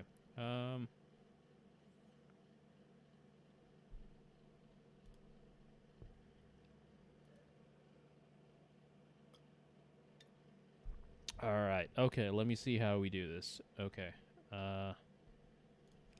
if anyone is interested, I am streaming me talking about Pokemon, talking about fan-made Pokemon cards. Okay. Okay, so let's see here. What else do we have? What else do we have here? We've got Sableye. We've got Hot Team Rockets Jesse. We got Regitoxic. Okay, I love this so much. I love this. Regitoxic. He looks like a South Park character. Oh my god, this is so. Oh god, I love Regitoxic. Oh my god. Oh, this is so good. I love this. Oh, it's so good. Okay, let's see here. Who else do... Okay, who else do we have here? What else are we looking at? Sableye, Peter, Yago, yep, okay.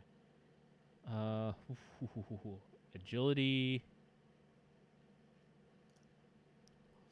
There are 5 Nights at Freddy's fan-made Pokemon cards. I think we can take a look at that soon, where, you know, we decide what is the best 5 Nights at Freddy's Pokemon card, and see how that turns out. Okay. So, we have got Tuntami, Ancient Power. This attack does 10 more damage for each damage counter on your opponent's Pokemon. 60 plus 10 more damage for each damage counter on your opponent's Pokemon. 10 more damage for each. That's pretty good.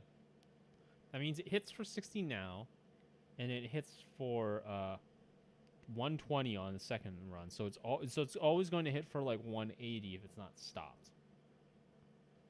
So it's going to hit for 180, and it's going to hit for 60, and it's going to hit for 120. So that's pretty good. Once again, it has this like normal problem that a lot of fan-made Pokemon cards have, which is the health is way too high of a pool. The pool is much too high. No weakness, which is kind of strange. Usually dark types would have a physical weakness. Very rarely do dark types not have a weakness. Detective Pikachu. Okay. Sleuth. If you're search your deck for a electric energy and attach it to Pikachu, search your deck, shuffle your deck afterward. Okay, yeah, it's pretty standard. I will electrocute you. Discard all energy cards attached to Detective Pikachu in order to use this attack. This is a very standard attack as well. I feel like this might be a real card, because this is a very standard attack, especially for like a sort of media mix gimmicky kind of card.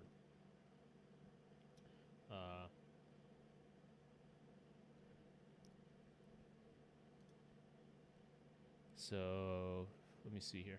Peter, just patron. First time spending my money from work. Ooh. I can't believe it was Pokemon cards that got you. Yeah, Pokemon content. Okay, let's see what we got here.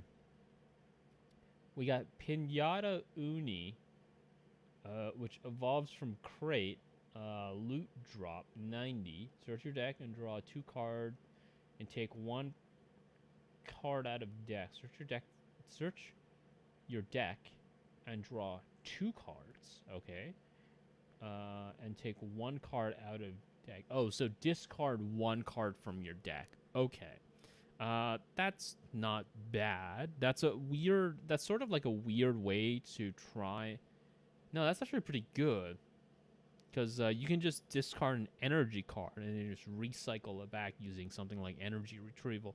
So that's actually very easy. That's supposed to be a downside that's very easily offset. Hidden C4. Flip a coin. If heads, 50 more damage is added to the... So just 2... Oh. Okay. So it just does 200 damage for 3 energy types, but once again, we're in a sort of MissingNo meta here where any type of energy is stackable in the situation. So, this is absolutely obscene. Okay, so let's go to next one. Charizard. Blue Charizard. Blue Charizard. Pokemon Power Whirlpool. As often as you like during your turn, you may turn all energy attached to Charizard. Oh, this is just fire. This is just Flame Body. All energy attached into energy for the rest of the turn. This can't be used if Charizard is asleep, confused, or... This is just Flame Body. This is... Yeah, an Ice Spin. Discard 2 energy cards attached to Charizard in order to... Yeah, this is just Fire Spin. Ice Spin, Fire Spin, and... Okay, well, that's just Charizard. 200 and 200. What? Okay, it's not loading up Victor Reznov. The Red Army. Pokemon Body. Stuns the opponent's Pokemon.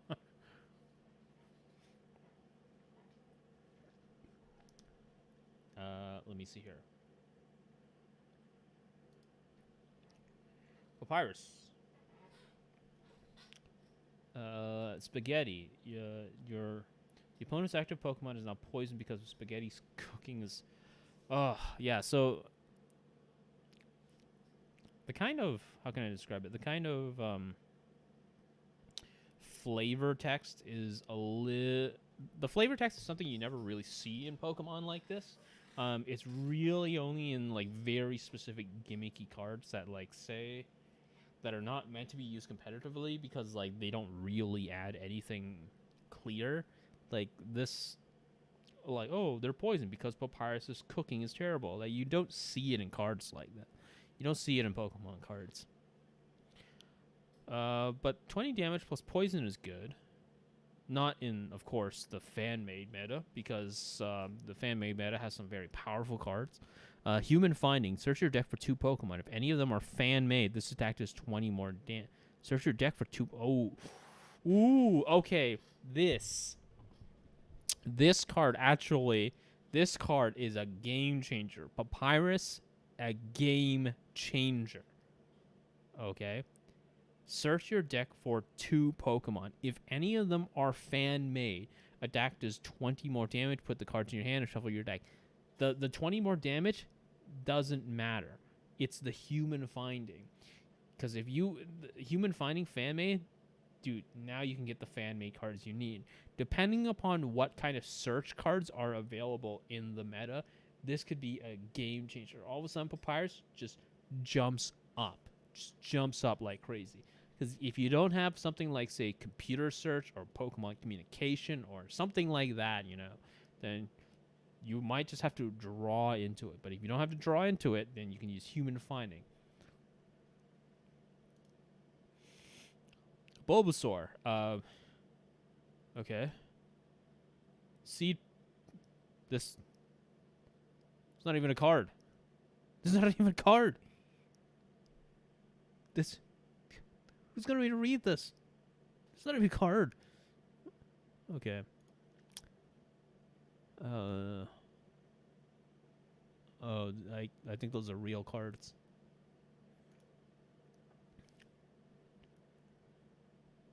Every 3 turns, you may heal a benched Pokemon by 50. You're not going to see something like that in regards to Pokemon, not really, because it's actually kind of hard to keep track of like how many times. It's kind of hard to keep track of like every 3 turns like that, like especially when you're dealing with like kids, right? People are not going to really be able to pay attention and keep track of when they last used their power, and so it could get really dicey really fast. Mewtwo, the Heartstone Mewtwo. Oh, Greninja. Okay. You know, it's kind of funny the way that this Greninja is drawn. Like I can honestly see this Greninja being like an actual like rare card. Water Shuriken. Once in your turn before you attack, you may discard a water energy card from your hand and place 3 damage counters on one of your opponent's Pokemon. That's pretty good. Shadow Stitching. 80. During your opponent's next turn, all Pokemon in your opponent's bench, hand, and discard have no abilities. Oh. Ooh. All Pokemon in your opponent's bench, hand, and discard pile have no abilities. That is really interesting. That is... If they have no abilities, that's actually really good. Because if they can't use their abilities, then there's a whole bunch of them that just cannot, like, do anything. You know, Space Core can't use space. You shut down the MissingNo engine. Assuming that would fall under ability, depends on what the Nintendo rulebook would say. It does not stop Ralts, but it does lock down quite a few. Yes. Yes. Okay. Yes, Matar. Yeah, it also stops Sands, so that's really good. Stops Sands. Okay. Shuts down MissingNo, shuts down Sands, shuts down Space Core. Doesn't address Ralts, which is still like the #1 threat in the meta right now, but that's Shadow Stitching is pretty good, especially if you lock it in with like MissingNo, because you know you run MissingNo, you get MissingNo to use the power, put it onto Shadow Stitching, and then you lock them down. The only thing that I can possibly see happen is maybe you get walled out by Mutant Evolutions. But other than that, it seems to be an interesting element. Yeah, no, it's pretty good. Wiki, why'd you stop playing Pokemon competitively? Because the format that I ended it off on was just at the very end of, I believe, Dragons Exalted, and it just got real. The format became like a really, really fast, really hard-hitting kind of format. You know, there's a lot less emphasis on like setup and, you know, maintaining like sort of the logistics of Pokemon, all that kind of stuff. All of a sudden, it just became like, can you bring like the fastest big boy thing just hit as hard as you can? And I didn't like that format. It wasn't a lot of fun. It also became like a sort of situation where it was like most of the tournaments that were happening were based in the Toronto area, and because I was based out of Waterloo, I had to drive to all of those places all the time. And Pokemon at that time really was like the TCG circuit really was like a sort of thing where you had to constantly just like stay on top of things. Maintain your ranking, you have to keep showing up, all that kind of stuff, and it's a lot of work, which is a weird way for me to like phrase like something as playing competitive card games, but it was a lot of work, and it's just like, yeah, the game evolved like Yu-Gi-Oh. Sounds like Yu-Gi-Oh. Yeah, it was like the cards just started hitting like heavier and harder, and the problem is that like all of these cards were like getting to become increasingly like rare, ultra rare, and all that kind of stuff, which was it's a big problem, right? Because if you had cards, for instance, like that said, if you had cards, for instance, that said like were very viable, but didn't have to cost like, I don't know, so much, then it would still be an interesting meta, with some sense of balance and whatnot. But it wasn't really like that. It was, I remember like one of the main meta cards at the time was Mewtwo EX, I believe it was called, Mewtwo Level X or something like that. And it was like the deck was literally 4 double colorless, Mewtwo EX, and then just like everything else was just like trainers, supporters, stadiums, all that kind of stuff.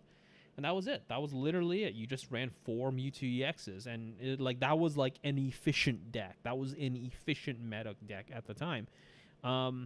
And the problem with that, right, was Mewtwo EXs were like very expensive. They were like $100 per card. So it was just like, do you want to drop $400 on 4 pieces of cardboard just so that like you can maintain a position in the meta? It was like, no, that's ridiculous. I don't want to do that. So never ended up going that route. The Chandelure seems like a real Chandelure. Huh. Fan made, okay. So let's see what we got here. Derpachu, okay. Oh, it's a stage 1. It evolves into Pikachu. Okay. So we got an evolution card. Level 1, level 100. All right. Level 100 Derpachu. 200 HP. Derp Stare. No energy. Does 10 damage. Flip a coin. If heads, the enemy will lose 40 HP. If tails, the enemy will just lose the 10. Okay. Thunder Derp. Flip a coin. If heads, the defending Pokemon is now retarded. Oh. Okay, well, unfortunately, retarded is not really a status condition that is in the Nintendo's. It's not an official status condition, so that's a bad effect. Unfortunately, it's a bad effect. Are most decks full of energies to feel the Pokemon's attacks? Is it easy to find the various energies needed for each attack? Just asking again. Most decks will run about 8 to 12 energy. They'll run about 8 to 12 energy cards, and then everything after that, because most of the time you'll either draw into your energy, or you have cards that will allow you to search for energy.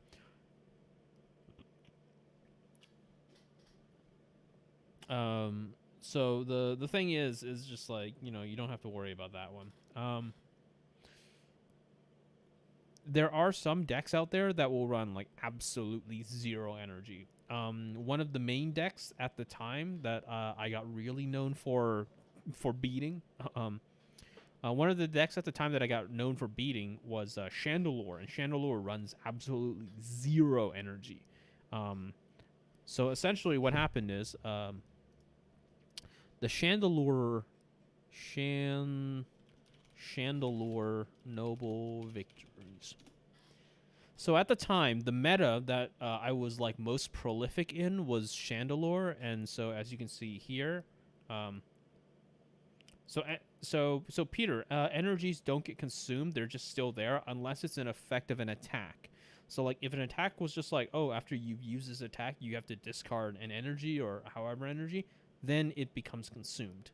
Then it becomes discarded. But once you've put energy down onto a Pokemon, it just stays there.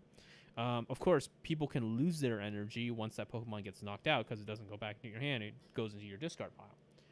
But the meta that I played in was playing Chandelure, and Chandelure has an ability, right, called Cursed Shadow, which essentially says, as you can see here, once during your turn, if this Pokemon is your active Pokemon, you may put 3 damage counters on your opponent's Pokemon in any way you like.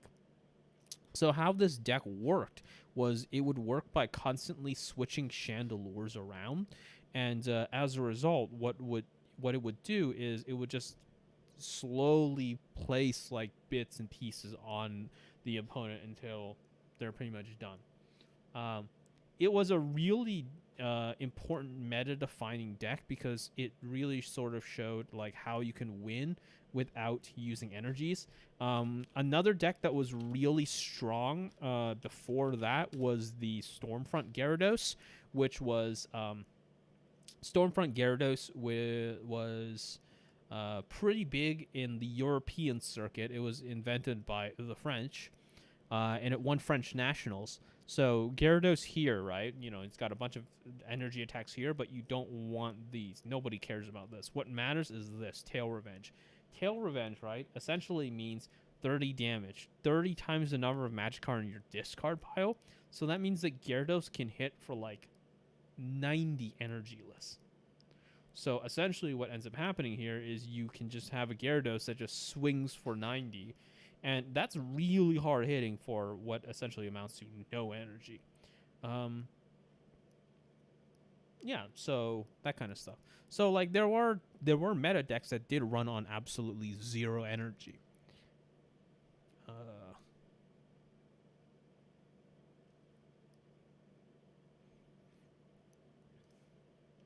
Chandelure deck sounds so different to the whole main gameplay of the game.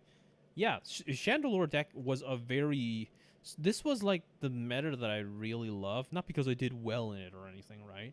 But it's...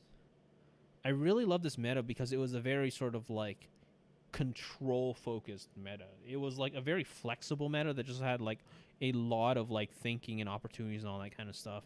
And it was kind of a shame that this meta like got swapped over to the big fat Pokemon meta.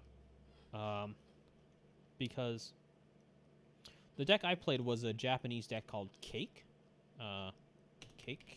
Pokemon TCG. So the deck oh my god, it's not even showing up here.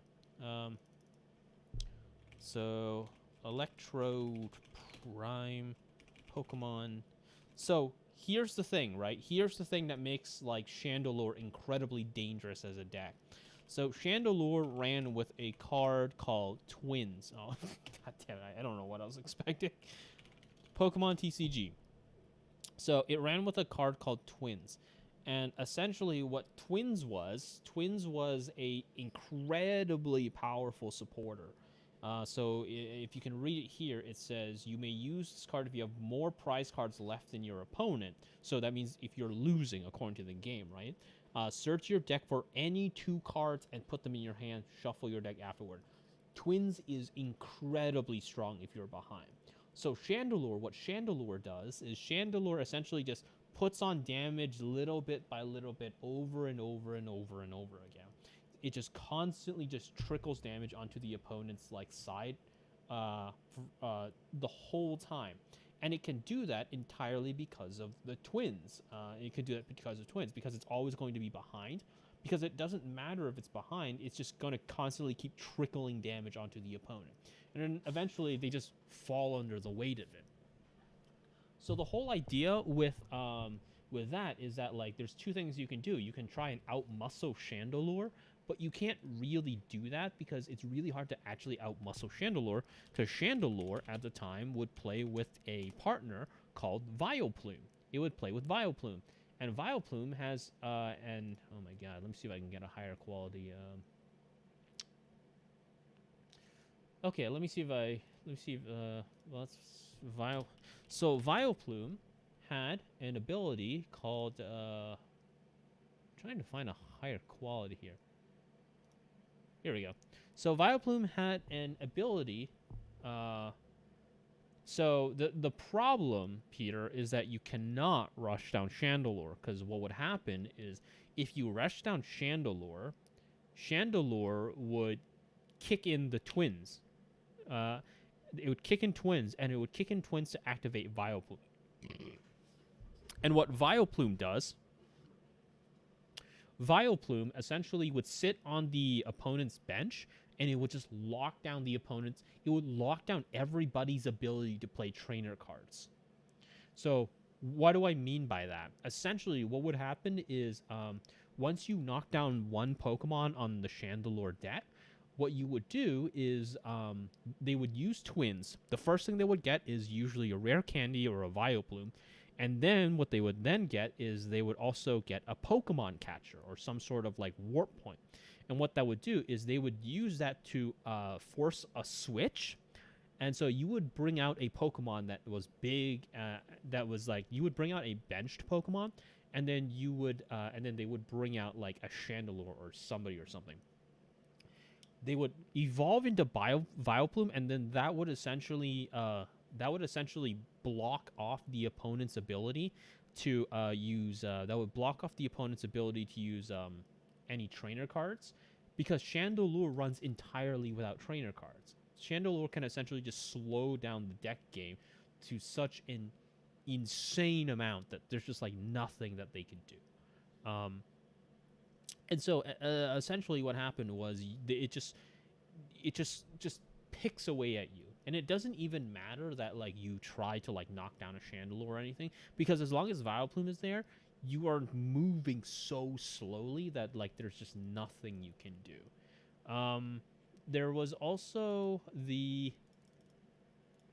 so that's essentially how Chandelure worked, right? So Chandelure was kind of like a deck where like once it gets started, it was incredibly difficult to knock down, because like you have to knock out 6 Pokemon to get 6 prize cards and win. And against a good Chandelure player, you can probably get like 4, right? You can probably get like 4 Chandelures, and then like you're just done. Like you just cannot handle just the constant damage counters that they just keep trickling down on you. And so that's how it worked. But I, however, played a deck that was actually a really strong answer to Chandelure. And then that deck was Electrode. It's called Cake. It was a Japanese deck. And it essentially ran... oh, there we go. Yeah, Cake. It essentially ran Electrode. Cobalion, Electrode, and Curem. So what it does is this here is Electrode, and Electrode's power is called Energy Might, and what it does is it knocks out Electrode. Now, the thing about knockout in Pokemon is that, like, no matter what it is, if something is knocked out, even by an attack or an effect or whatever, whomever's the opponent draws the prize card, and they have to draw the prize card. So, essentially, Energy Might knocks out Electrode and lets me look at the top 7 cards of my deck, and it lets me see which ones are energy. If they're energy, I can attach them however I want to my Pokemon. So, in theory, right, the downside here is that I lose a prize card, but... boom, once again, what happens? Well, it locks them out of their Twins card, because now the Chandelure deck is actually ahead on prize cards. So that means I'm the one who's behind on prize card. That means I'm the one who gets to use my Twins cards. And that essentially allows me to sort of abuse a very specific Pokemon, which is Curem, TCG. So the thing here, right, is that Chandelure can still outmuscle me. They can still outmuscle me in this situation just by having so many of them. But in this case, Curem has an attack called Glaciate, which is, let me see if I can find a better one here. Glaciate. So Glaciate is the main attack here that you use for Cake, which is it does 30 damage to each of your opponent's Pokemon. This is huge because what it does is that it just spreads damage, and it just constantly spreads damage to all of the opponents, Pokemon. And once the Electrodes have blown up, it does not matter. It doesn't matter because they can't use Twins because I'm not doing enough damage, but I'm doing enough damage to all of them that, you know, essentially I can sweep them in 4 turns. Once I get like 2 Curems up and running, that was the situation. It was just like, that was it. And I did pretty well during that time. Did you make a lot of friends on the tourneys, or was the Pokemon TCG community as toxic as any gaming community? No, it was actually a lot of fun. There were a lot of really nice people there. There were some like sort of funny characters. there are some like funny characters. I remember the first major tournament that I went to was a provincials. It was a provincials in Canada, and that was when I went with the first variation of a sort of a speed Gengar kind of deck, and what. And me and my friends went, and one of the things that was really funny was that there was a man from Montreal who had driven all the way from Montreal, and he was so like he was playing against a friend of mine, and what she played was she played Machamp. So what Machamp did, I think it might still be Stormfront or Machamp TCG. Let's see. Oh, okay, there we go. Yeah, it is also still Stormfront. Okay, Stormfront Machamp. So, damn, I can't believe I played during the Stormfront era of Pokemon. So Machamp has a really goofy attack called Takeout, and essentially right here it says 40 damage, but if the defending Pokemon isn't an evolved Pokemon, that Pokemon is knocked out instead of damaged by this attack. So you look at this and you're just like, oh my god. So that means that like it literally just one-hit KOs any basic Pokemon. And it literally just one-hit KOs basic Pokemon, and that was the thing. A friend of mine, she played it against a character from Montreal who played a Cresselia deck, and Cresselia is a basic Pokemon. So he had no answer to Machamp.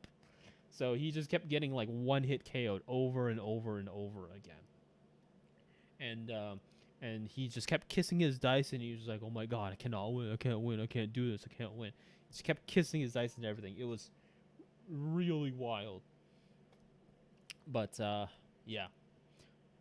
We didn't win that tournament. The one who won was like a Blast Caddy deck. So Blast Caddy is a really goofy deck archetype where essentially what happened was you had Blastoise, and then what it would do is it would do more damage the more water energies were on it. And what it would constantly do is it would constantly cycle water energy back onto it over and over and over again using Digwell. It's a really strong team. But yes, let's see here. What else have we got? We got fan-made. Let's go back to the fan-made Pokemon cards. Okay, so yeah, using Machamp. Yeah, no, I played Gengar. Gengar was a really fun team. Gengar essentially was a really annoying team. So it was really funny because I played Gengar. My friend, she played Machamp. Another friend of mine played like a sort of like Cresselia Trick Room kind of like hand deck. But I played Gengar, and leading up to this tournament, my friend and I, we had played like a bunch of games together, and like we had played like a bunch of games together. Like, how was it like 9 out of 10 games that we played, like I won. And the reason why is because Gengar has a type advantage over Machamp. And so essentially it literally just boiled down to like, oh, you know, I get Gengar set up and then I use Poltergeist, and then that's literally like the game, right? So like it was just like, oh yeah, there we go. When I started getting into when we got to the tournament, she and I essentially were both potential qualifiers for like the top 8 finals. And so it literally boiled down to her versus me. And then and I was like, oh, okay, I'm going to win this because 9 out of 10 times, you know, this deck has the advantage and I know how to deal with her deck. So this is not going to be an issue. I got two mulligans and like a bad start, and then she got like a turn 1 Machamp and just knocked me out turn 1. And I was just like, oh my god. She just ran like a perfect hand. She ran like this perfect hand Machamp, just like turn 1, and it just like knocked me out before I could even get started. I was just like, oh, well. So that was that. So it was really, really wild in a lot of ways.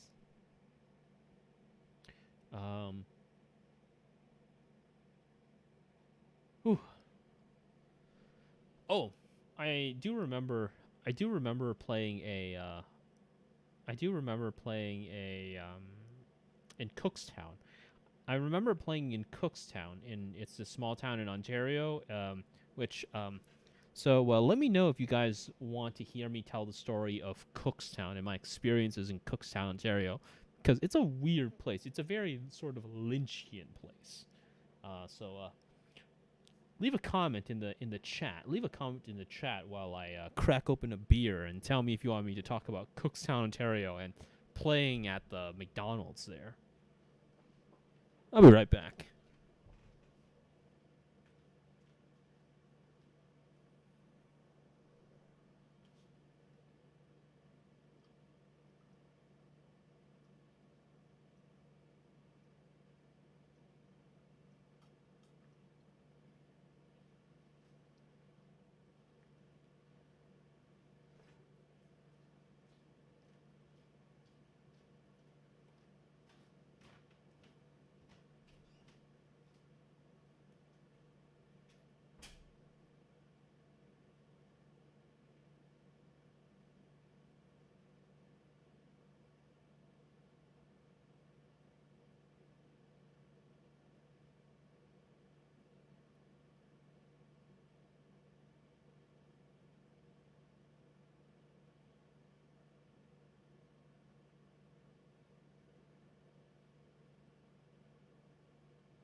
Okay. All right. I'm back. And let's get okay, let me tell you this. So, it was probably about it's probably about in 2010, I think. 2010, 2011, around that time frame, I think. I don't remember the exact year, but sorry, I'm just trying to get something. I'm trying to get a clip here. But it was around 2010, 2011. We went to one of the areas that we were competing at was in a town called Cookstown. And what we did was we surmised that. So essentially, how the Pokemon circuit worked at the time, the Pokemon TCG circuit worked at the time, was you were ranked based upon how many points you can get. So the idea was all about efficiency. You can get ranked pretty high if you just like you can get ranked pretty high if you show up to like every single tournament and just like didn't lose every single match, right? Because like you get points based upon the number of matches you win. But of course, the more higher level matches you win, the more points you get. So it's all about like being efficient with it. So what we did was we decided, hey, let's try and get to Cookstown because it's probably not going to have a lot of people there at Cookstown, because it's kind of a place that's out of the way. It also was the home of a town. It was also the home of a local cafe called the LOL Cafe because its postal code was L01010 010L or something. It was just like LOL twice. But it was closed when we got there. So anyhow, so we go to Cookstown, right? And the first thing that we see this incredibly massive McDonald's. Like, I'm talking huge. The Cookstown McDonald's is gigantic. It is like an Islamic fortress of glass, and it sort of like looms over. It's a very sort of how can I describe it? It's a sort of like it's it's like an Eastern European castle looming over like this hamlet of a village. Essentially, so we pull into Cookstown from the highway, and you can see this McDonald's there. But the tournament hadn't started yet. It's like an hour before the tournament starts, because this was also the time where like navigation, like Google Maps navigation and whatnot, wasn't really like a huge thing. So we were using stuff like MapQuest, right? You know, where you had to like find the location and then you printed out the instructions on where to drive to on MapQuest. So that happened, and we got into Cookstown. We were like, okay, well, let's kill some time before we actually go to the McDonald's in Cookstown. So we go into the town of Cookstown itself, and it's this very small town, very small town, very small Ontario town.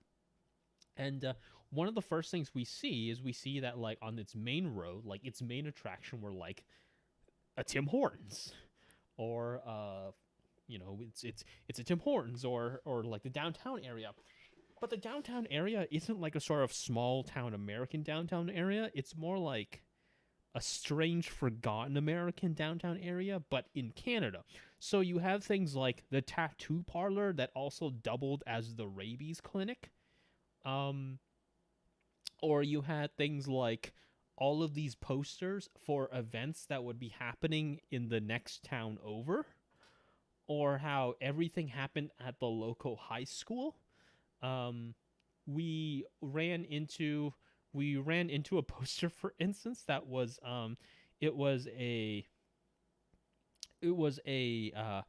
Oktoberfest style event called Breastfest that did not tell you at all that it was about breast cancer. So it just came off as incredibly weird. But you know, we realized it was for breast cancer, right? Everything closed at 5 p.m. Everything for some reason closed at 5 p.m. So it was a very sort of like small town feel. So that was Cookstown.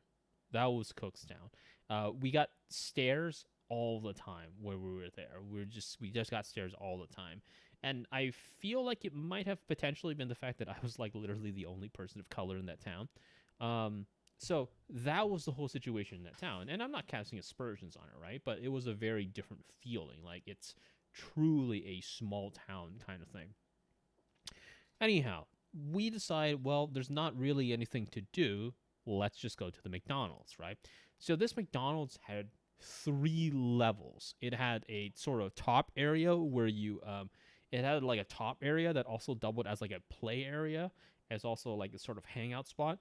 And then there was like the second floor, which had like the main area, which is where you ordered all your food and sat down and you ate. And then there's like a bottom area where you like ate. There's like a bottom area where like it's just like this big giant section where you can also eat, but it would be where the tournament was being held. And then there's like an additional like 4th level, but that was employees only, where it turns out that like I guess this McDonald's just deployed like every teenager in Cookstown, because they just kept streaming into the bottom basement. But like I said, it's this massive, it's this sort of like jutting, like absolutely titanic vertical fortress of glass and steel. It's these tall, giant walls. It's just these long, striking like pillars, and like the paint is all chipped. The glass is firm. It's just long sun ray beams, just like right piercing into this McDonald's all the time. But it's not hot. It's just the air conditioning is just running 24/7. And so like it's a very sort of odd McDonald's. It was a very different McDonald's, right? So it was happening through there, and we were essentially waiting for the people to come over. We were essentially waiting for the people who from Barrie, Ontario. They were the ones who were actually managing it. To come down and actually get the tournament set up, but they were running a previous tournament there. So they were running that tournament. They get done, then they come over here, and then they get set up here. at this moment, we didn't know what the others were like, the competition, because some of them came from Barrie. And if you don't know about the sort of Ontario Pokemon TCG tournament scene, there is a sort of like weird sort of like Northern Ontario versus Southern Ontario sort of rivalry that was really active at the time. There were like the sort of like the Barrie boys up at North, right? The Lake Simcoe gang, all right. But there was also like the people who were like deep in like Toronto, the like the deep Toronto area, who were just like their own kind of folks. And so in this response, right, we were very much in sort of like Barrie territory. So we come in here and we're competing, and then I'm fighting against this gentleman who's about like 50 years old. He has to be like at least like late 40s, early 50s. But he came with a posse. Okay? This motherfucker came with a posse. So what I mean was, as I was playing this gentleman, who I really need to stress was a really nice individual. He was a very, very kind individual. But dog, his dick sucking gang, like, they did not stop talking. They just kept talking. So what happened was I would play a card.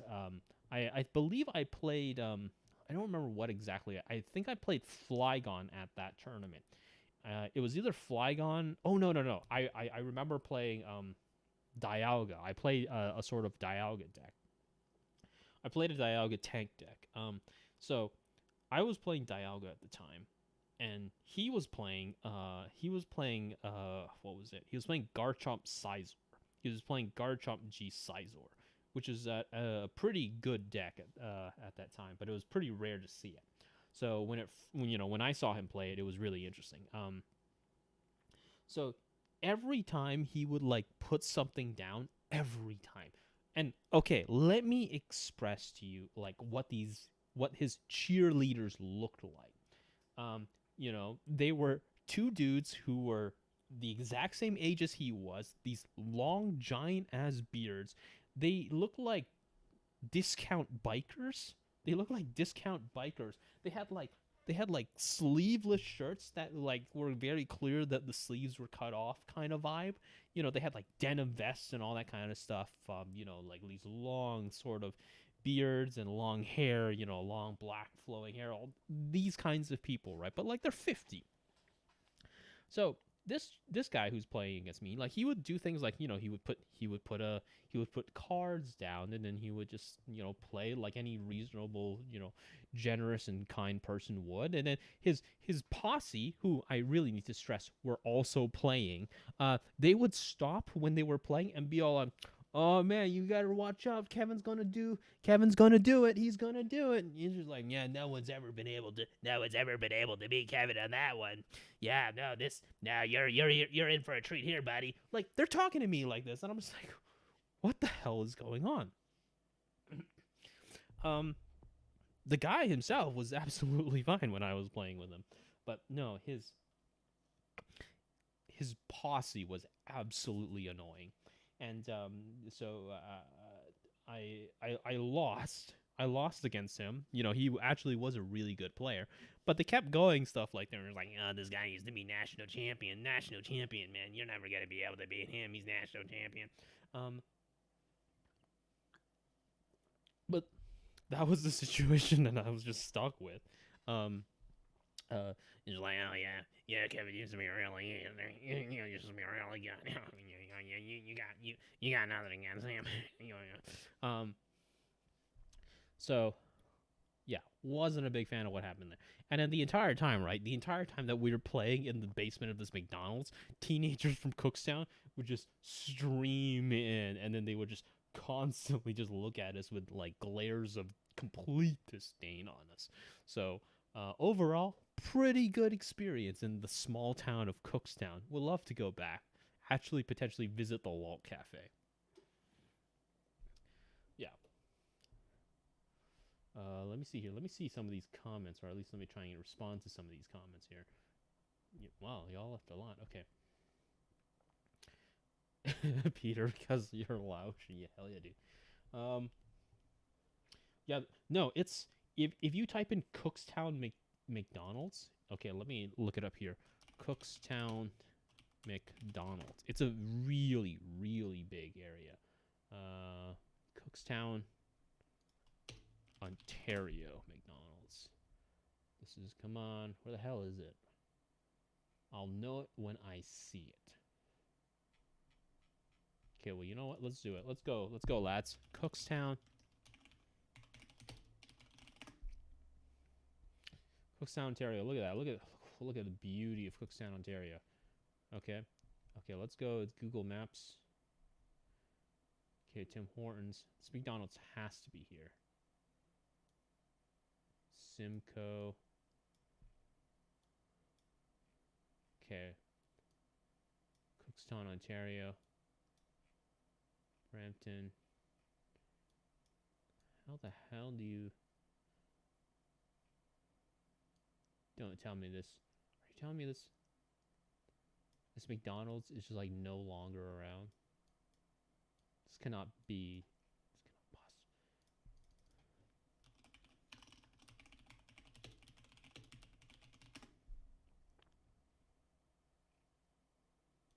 Okay, I don't know which Ontario it is. That's, maybe it's this one. Schaumburg?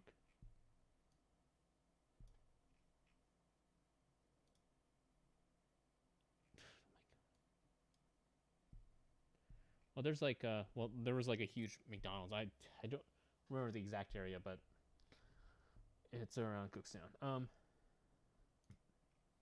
Okay, let me see here. Just within the TCG subcultures, this is wider community stuff. I really nice individuals. Japanese animes. Can you only bring one deck to a tourney, or can you switch decks between games? You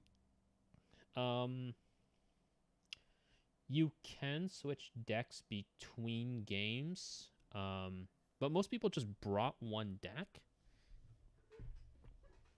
Most people just ended up bringing one deck because like there are very few decks that would like be clear hard counters, because you run into a lot of like strange rogue. You run into a lot of strange rogue decks at the time, a lot of the time, and so like you know you can kind of just muscle through it.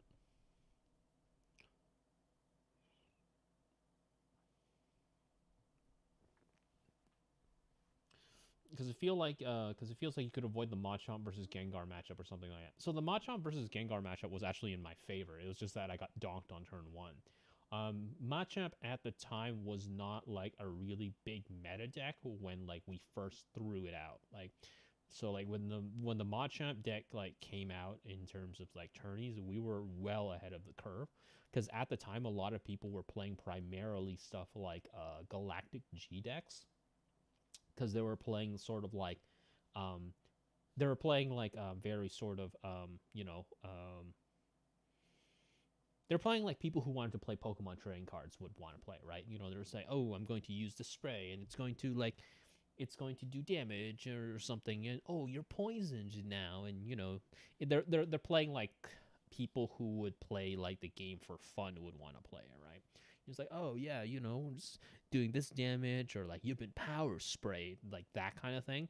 But like when we got into it in terms of like provincials, no, like the name of the game that we went with was, let's go with the most efficient deck possible. Like that's like pure deck efficiency was the name of the game. Because it doesn't matter. It doesn't matter if you power spray me or add a damage counter or whatnot. Like, dog, if you get turn one dog, you get turn one dog. Yeah. Okay. So yeah, that was the situation in Cookstown. Honestly, it was a lot of fun. I mean, going to the playing Pokemon TCG, and just like playing Pokemon TCG was just like a lot of fun. Yeah, you know, like there were people who had like this idea of like, I want to play Pokemon, like, you know, like this fun trading card, you know, have a cool time kind of thing. And then there's just like moments, and then there's like a small group of people who are just like, no, what's like, I've put my deck into an Excel spreadsheet. This is what it says is like the most efficient way to draw something, you know. No, I've never played other TCGs. It's kind of a cost thing. It was partly a cost thing for like the Pokemon one as well. It was just like, oh, I've just run out of money. There's no point in playing. There's no point in playing, from, you know, like from my perspective, right? Because like I just didn't have money. So you know, if I didn't have money, then yeah, that's the thing. Which is why like I don't have the cards, right? I don't have the cards anymore. I don't have the cards anymore because I sold them all because I you know, I needed the money and all that kind of stuff. So sold all my cards. Sold all my stuff. Sold all my cards, all my stuff, all my sleeves, packs. Yeah, it's all gone.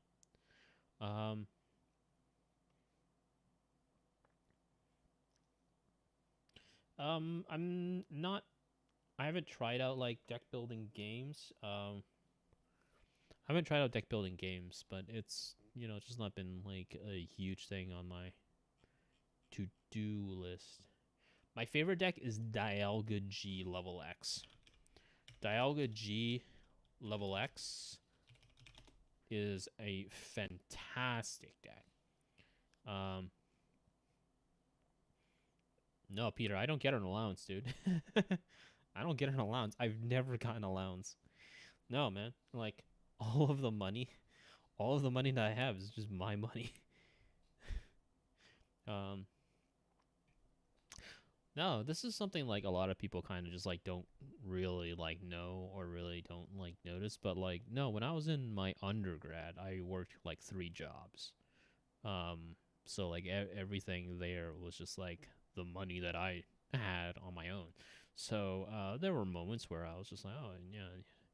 And you know, it's also why like I don't really travel, you know. It's also why like I don't really travel because I don't have the money to travel, you know. I don't eat out a lot cuz I don't have the money to eat out a lot, you know. Yeah, I mean, that's one of the things, you know, whenever you see like videos or camera footage of me or anything like that, like I don't really have like anime paraphernalia or anything. I don't really have anime paraphernalia or anything because, you know, I don't really buy anime paraphernalia. I don't have figurines, I don't have posters. I have like some books, but they're largely books that like they're largely books I can't pirate. But like, you know, I have some books and all that kind of stuff, but for the most part, no, I don't really have any of that kind of stuff. I don't I don't really collect things, you know. And it's not because that like I don't like collecting things, but it's just like, you know, I've never really developed like a sort of chance to collect things, so like there's, you know, it's just kind of there. But I'm used to it.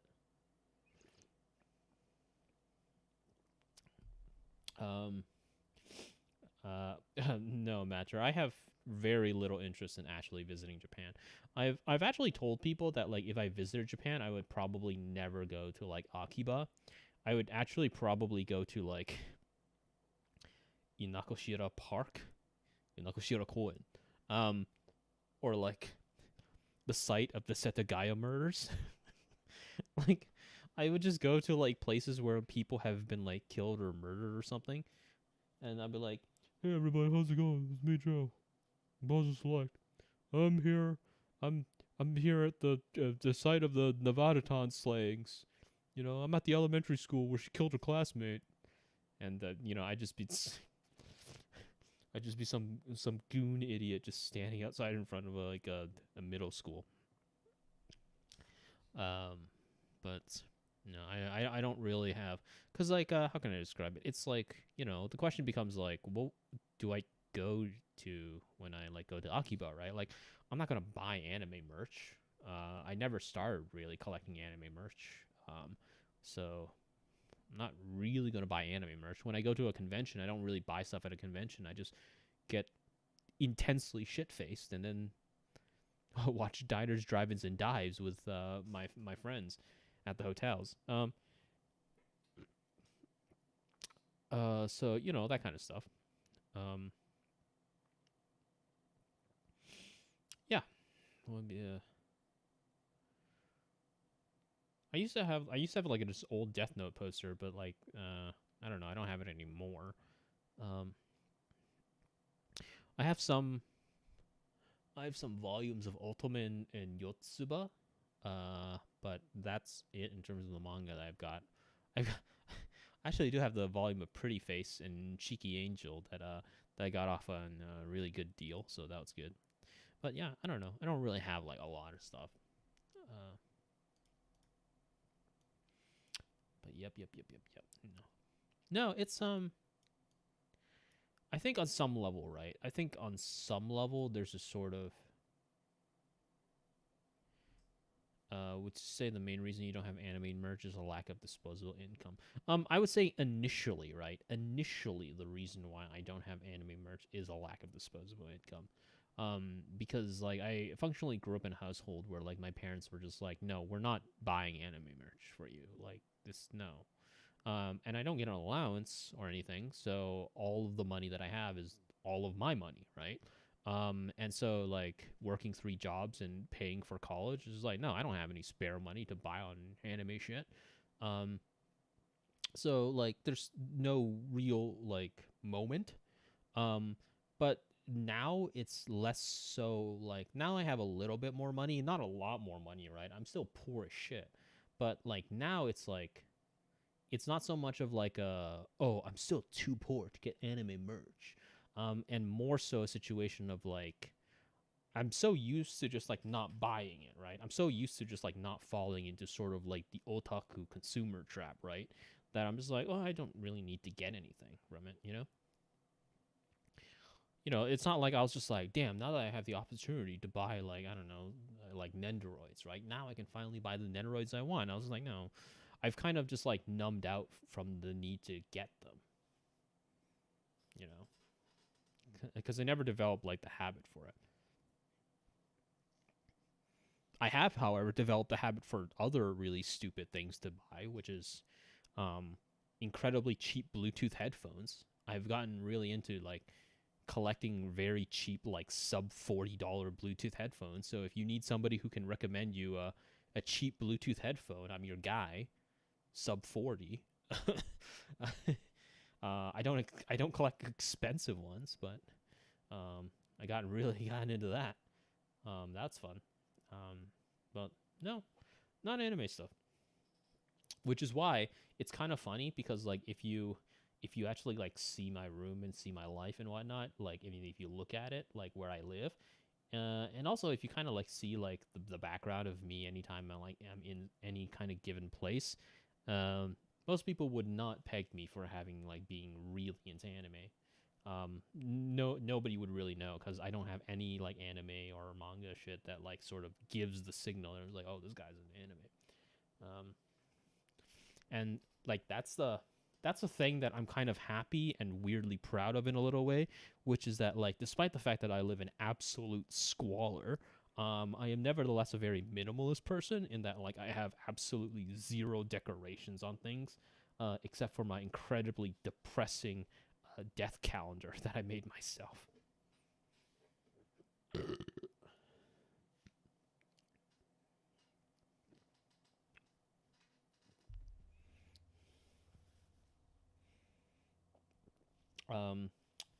Have you been hurt by the whole Rona depression, financially speaking? No, not at all. Not at all, Peter. So, I've been completely unaffected by Corona. In fact, I've, in an incredibly roundabout way, completely thrived in Corona, because I live such a sort of shitty, frugal life in the first place that like when Corona hit, it's nothing changed. Nothing changed in my life. Like I don't go out to eat. I don't go out to eat. I don't go out to bars. I don't have any I don't have any sort of like meaningful like social relationships. I'm not dating anybody. I don't really care for dating anybody. I'm not driven by any particular like material need to get something. I'm always busy all the time, either learning Japanese or maintaining to keep what little French that I still remember, or I'm reading, or I'm writing, or I'm working on my thesis, I'm working on my PhD, or I'm working on my game. I'm always either busy, or like in the small times where I'm not busy, I'm either just playing Total War, or like everything I'm doing in a sort of like coronavirus quarantine situation, I've already been doing. Like my life has not changed whatsoever.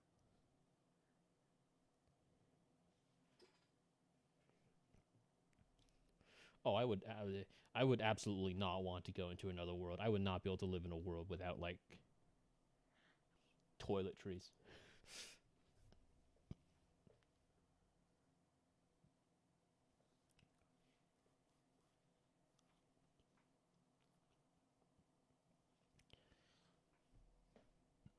I was at a temple when I was a monk.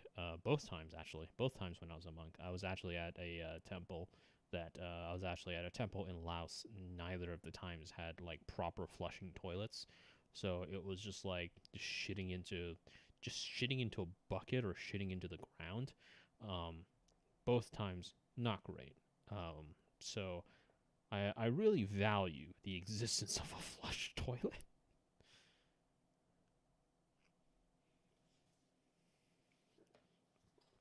Yeah, I have yeah, I've got how can I describe it? I've got a death counter. If you're unfamiliar with what it is, or I've got a death calendar. Um I found it actually in the Data is Beautiful subreddit.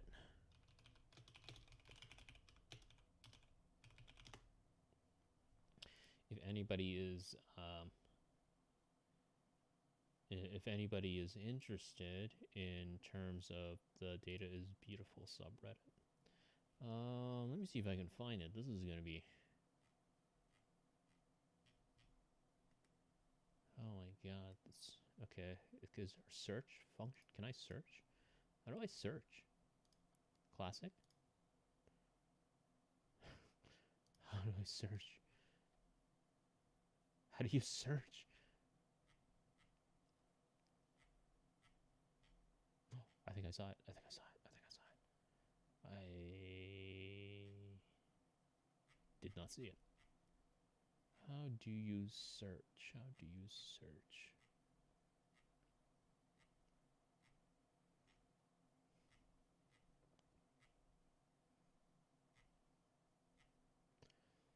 Where on earth is this? How do you search?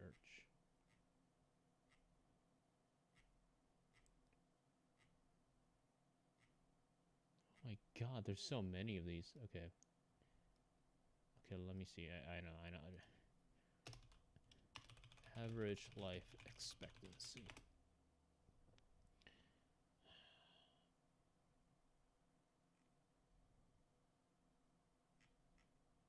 Average male life expectancy, I think.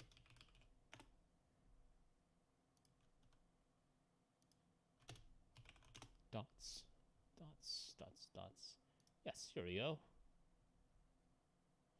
So I have an inversion of this. I have an inversion of this on my wall. And essentially, to give you some insight or to give you some idea as to exactly what this is every single dot on this chart. Every single dot on this chart represents 1 week. And this is the average life expectancy of a human male starting from the age of 25. So what I do is I inverted it, I printed it out, and put it on my wall. And at the end of every week, every Friday, at the end of every Friday before I go to bed, I cross off another dot on my calendar. And this is a sort of reminder for me to sort of in a way, do something with my life. In effect. So that's my death calendar. This is probably like the only real kind of thing that I own. This is really the only thing that I kind of own in terms of like a sort of a decoration, but it keeps me like mentally there, if that makes sense, right? You know, it keeps me mentally there. You know, well, when the dots run out, I will be 75 or 78 or something, 75 to 78, sometime in that area.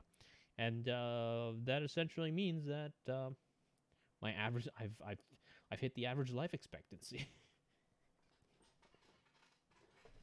That's the death calendar. That's my death calendar. Yeah. My goal is to do something that I'm like proud of, you know, before the calendar runs out. But yeah, every single dot, every single week, just keeps on going.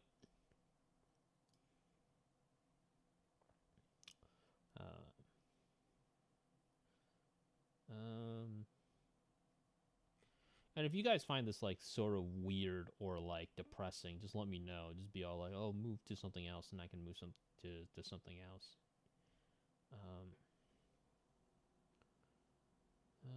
Yeah. So back to that. My favorite deck, Dialga G Level X, Dialga Chomp.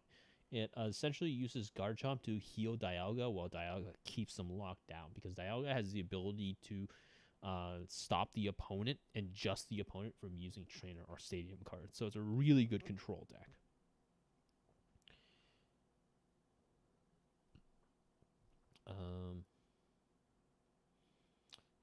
Were you okay? So let me see here. Were you just using your allowance for cards back then? Well, remember, right, Peter? I don't get an allowance, right? Or I think I answered. Oh wait, sorry. I think I answered that. No, I don't get an allowance. So all the card money went out of my pocket.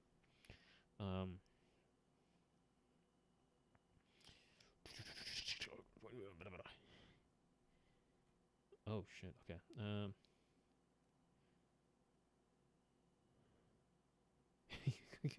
It just drinks wine all the time. Hell yes, dude. Dude, okay. So here's the thing, Wiki, right? I actually challenged Digi at Anime Expo to I challenged Digi at Anime Expo to like a drink off, and like, dog, she totally ghosted me, bro. She totally ghosted me. She was like, "Yeah, let's totally do it." I was like, "God, I'm gonna fuck him up." And no, she just didn't. Oh my god, dude, she totally ghosted me, dude. So look, I'm just saying, okay, if you see clips of Digi just drinking, I'm just saying, she fucking ghosted me at AX, bro.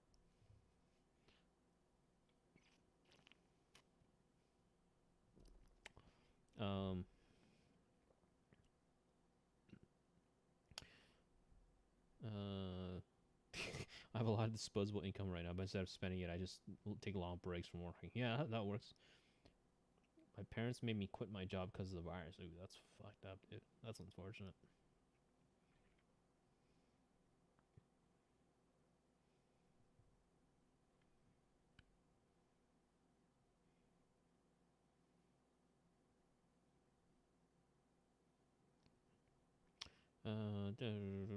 Yeah, Buddhism. Yeah, Theravada Buddhism. Yep.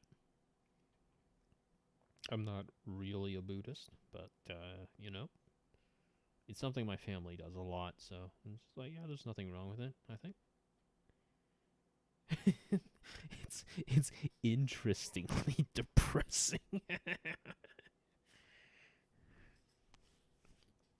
If it makes you feel any better, I'm not like, I'm not like depressed over it myself.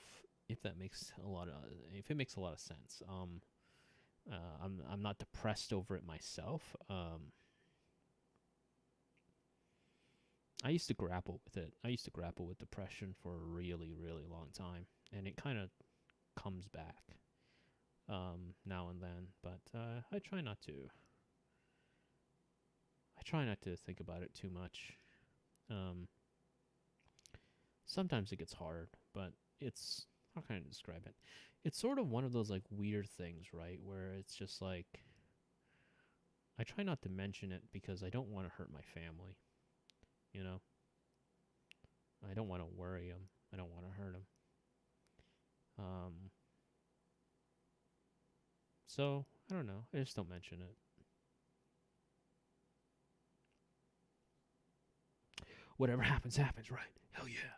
Dialco G level X. What happens when you run out of dots?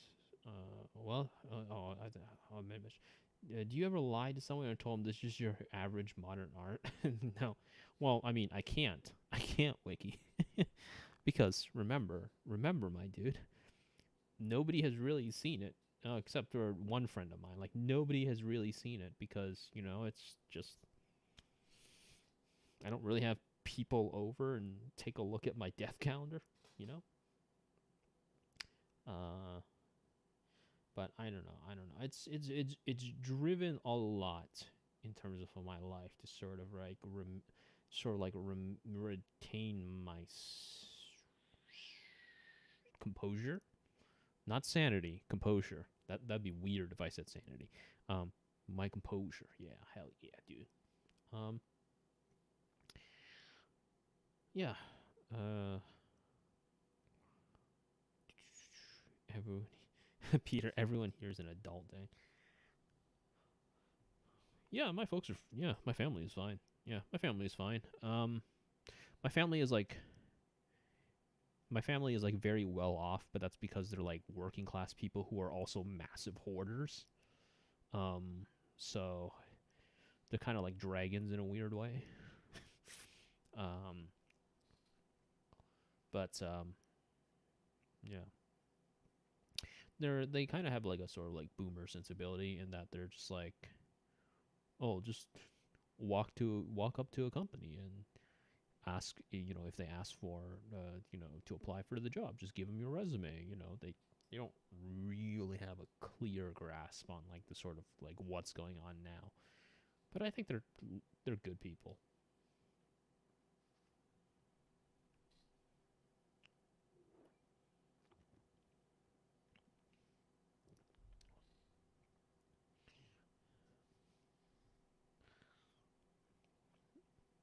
Yep, my death calendar. Here we go. Yep. I really got into this. I really got into this death calendar when I first saw it. Funny enough, I really got into this calendar when I first saw it because I was working at FedEx. It's kind of interesting in a weird way because I worked at Target a little bit in their data analytics and then their wireless division and whatnot for a little bit. But you know, Target Canada happened, so that was done. So I worked at FedEx, and I crawled my way up to project manager. And I realized that like working at FedEx was a terrible position, even though I was a project manager. Like, so I told myself that I would apply to a PhD program because, like, you know, reading and talking about stuff is really the sort of like only thing that I kind of like, and this job is just like killing me mentally. So I told myself, well, I'm going to apply to a PhD, and if I don't get into a program, if I don't get into a program I want to get into, I'm going to get myself a dog, right? And who knows, maybe I'll just like go into like the southern United States and solve mysteries. So I got into the PhD program, which I'm still at the PhD program right now. But lo and behold, I leave FedEx. FedEx pulls its office areas out of Canada. So I'm kind of glad that I applied to the PhD because I would have been out of a job again. Like, so that's wild.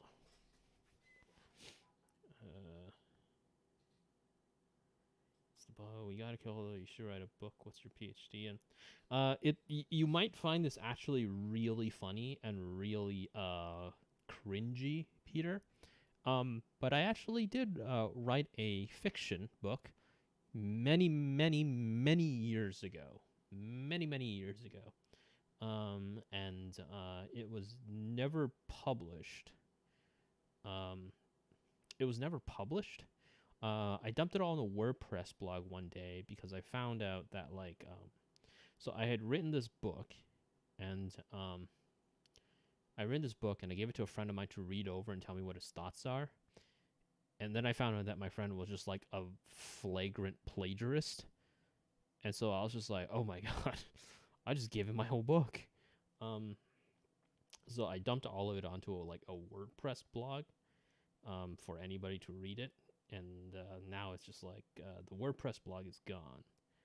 The book is still around, but I remember reading a little bit of that book, and I wasn't like a huge fan of it, but I still like the general premise of it. So I don't know. Maybe one day I'll get back to that book. Maybe that'll be the project that'll give my death calendar some meaning, you know? My PhD is a cultural studies PhD with a focus in games. I'm focusing on games particularly from a structural analysis, specifically apocalyptic games and the idea of representing ideology through digitized systems. So, yeah. Were the people there that awful, or was the work just depressing? The job was incredibly depressing. The people were generally nice. My immediate supervisor was like a huge manipulative asshole. But he was also kind of racist. He would constantly harass and pick on the Iranian guy, who was really nice, by the way. He's really nice, and he was really funny and everything. He's a really nice guy, right? But he would constantly pick on and harass the Iranian guy. And I tried to warn HR about him and what he was doing, but he was friends with the HR rep, so she just didn't do anything.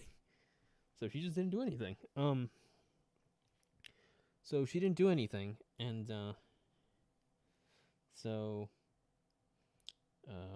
I told my mom about it because my mom works in a factory, and I know that she was looking for workers.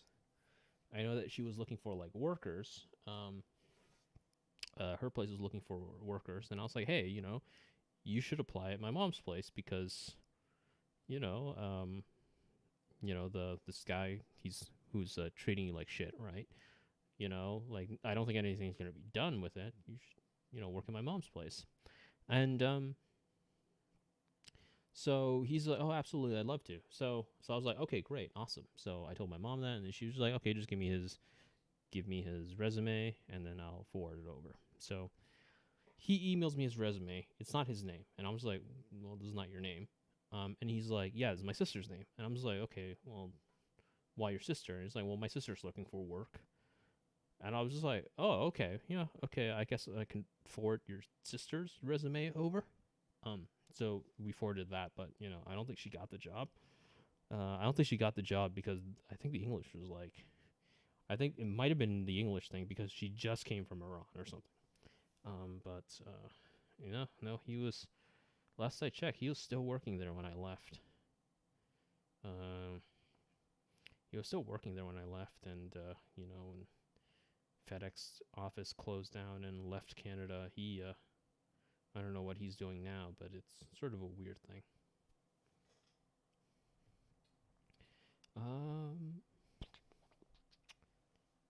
Release the book to patrons.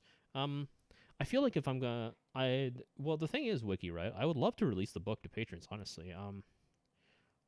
I think I would have to go through it one or two more times, to see if I feel like I would have to go through it 1 or 2 more times, right? You know, be like, oh, here's something before I dump like 400 pages on you.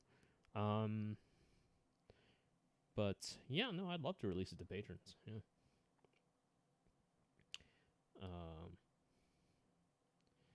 And then how's the book around sale? Is it still on Google? It's on a USB stick that's attached to my keychain. I never took the USB stick off my keychain. It was like, it's like 8 years old.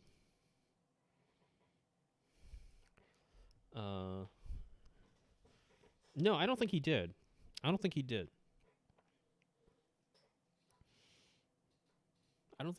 but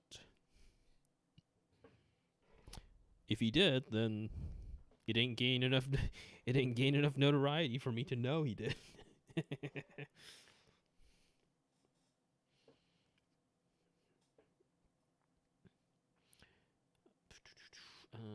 me see here. How come no videos on your PhD subject matter then? It sounds interesting, like it could be the whole Understanding Disaster series. So the reason why, right, is because like at this moment where I am, I'm sort of more interested in YouTube as a sort of like potential site of supplementary income and a site of like exploring my interests. And so in that context, like, cause anime and manga are not like my areas of expertise or anything like that. It's not my central area of study, and it never really has been. It's just something that I've been I've always just been interested in this sort of context of just like, oh, it's like this something that I consume, and then this thing that I like, and and sort of it's a sort of like content journey for people who might also be interested in it, and just see me run my mouth on it kind of thing. So it is kind of like funny in a weird way whenever people are just like, oh, but you should check him out. He's like, he knows quite a lot. I'm just like, well, I don't know a lot, right? It's more of like I'm driven by a paranoia. I'm driven by paranoia that like I'm gonna get something wrong or I'm gonna get something bad or something like that. It's more paranoia than like, oh, let me tell you about my thoughts in some sort of a confident way.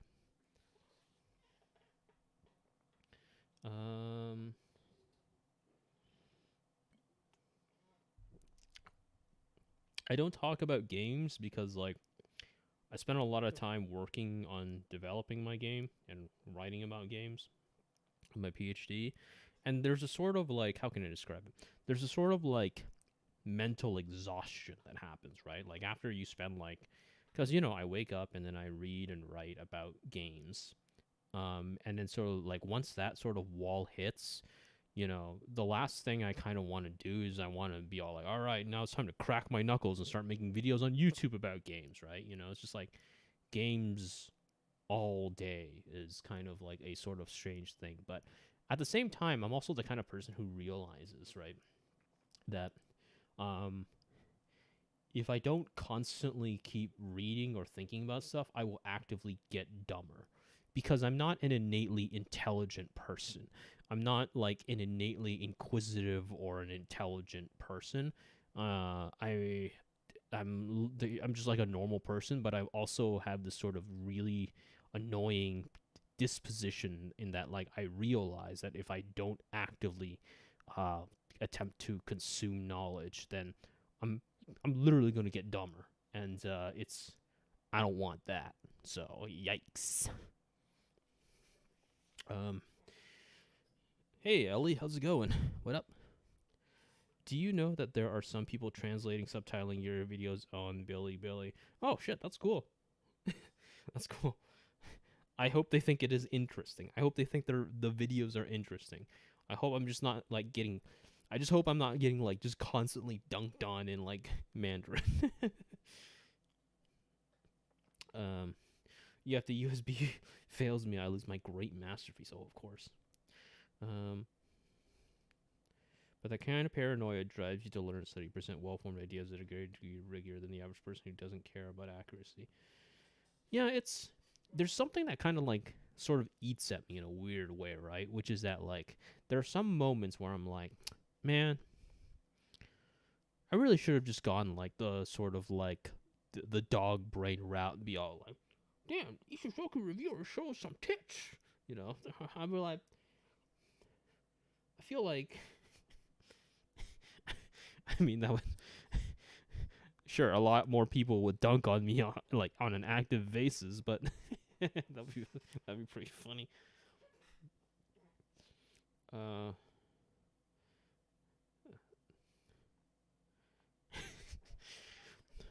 Time to record all my life story. Make a pause and select a wiki. My life story is weird, but not in like a good way. Working towards a PhD, all just writing about games.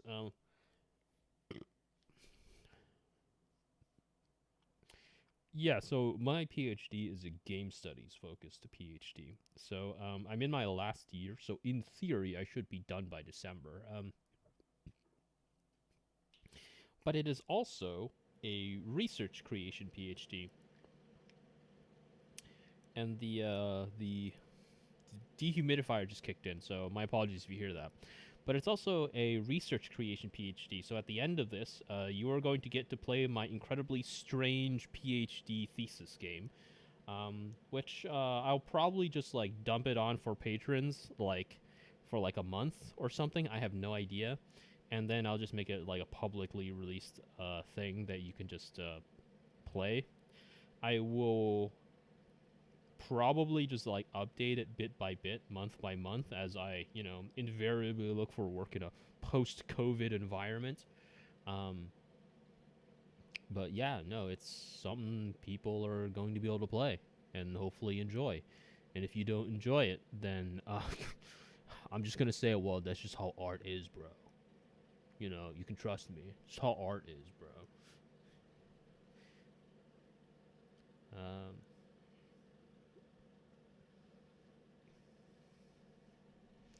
I like big butts and I cannot lie. The Pokemon arc, the Monk arc, the YouTube arc, the FedEx arc.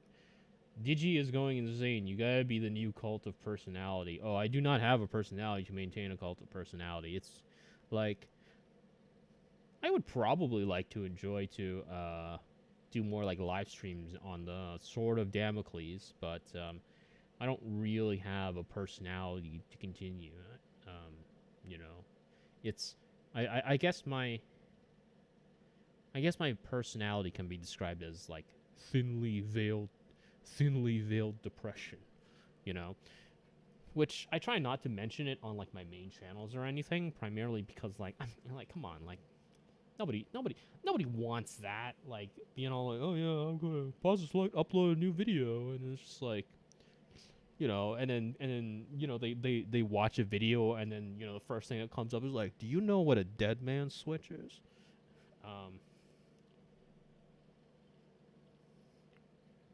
I'll be right back. I gotta take a piece.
All right, I'm back.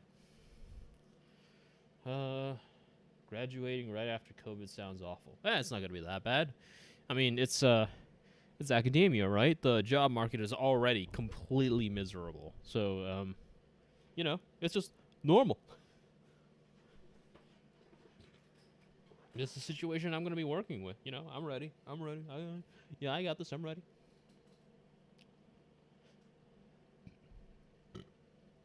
I should probably shift this to a Pokemon card so that when people like look at the thumbnail, they don't just see my they don't just see my death calendar. They see like actual Pokemon cards.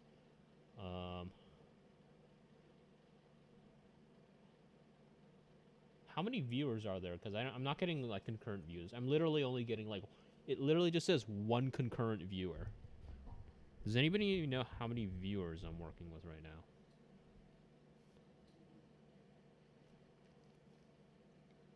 At 2:30 in the morning. Nice. Dude, 9 viewers. That's awesome.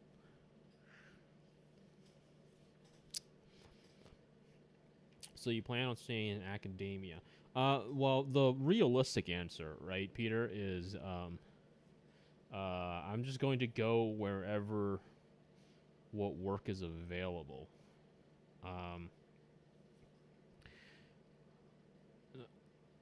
So I actually did. You might find this interesting. Peter.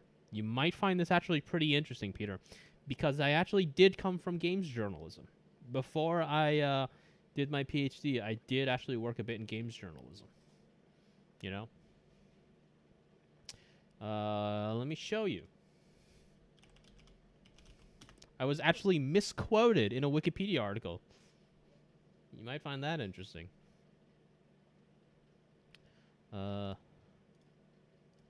Video game. Let's go with video game controversies. I was actually misquoted.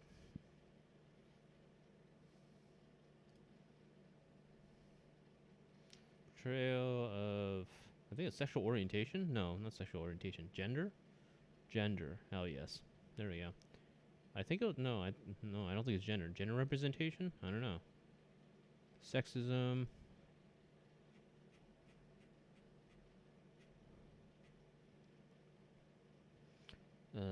Wow.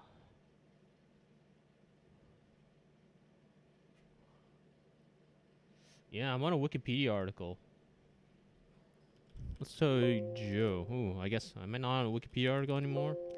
Uh-oh. Damn, I guess I'm not on a Wikipedia article anymore. Damn, that sucks. That sucks, bro. Wait, let me see here. Joe Yang. Sexism. Hell yes. Andrew Yang? I'm cited in a book. Video game controversies. Here I go. Yeah. Yeah, see? Right here. I'm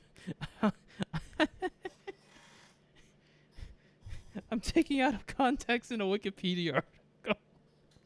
Yeah. No, I was active in video games journalism, bro. Yeah. No, I guess it's not really out of context.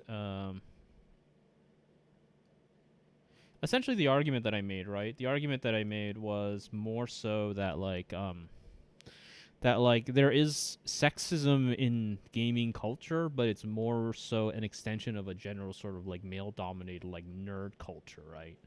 And so in this context, it's kind of so like I was more responding to the Russ McLaughlin argument, right? Which is it's not necessarily something that's fundamentally unique to video game culture. And video games actually, as they sort of try to make some sort of push against it, are one of the more, at the time, right? This was like in 2012, I think.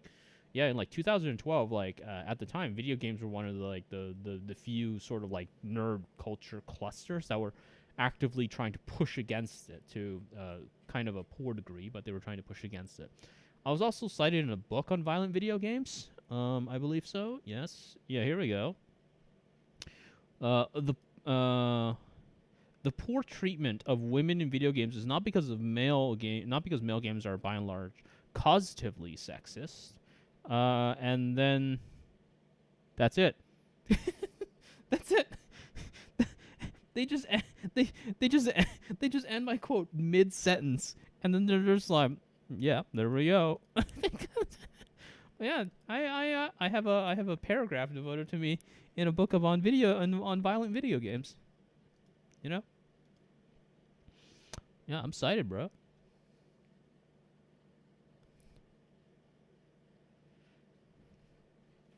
Yeah.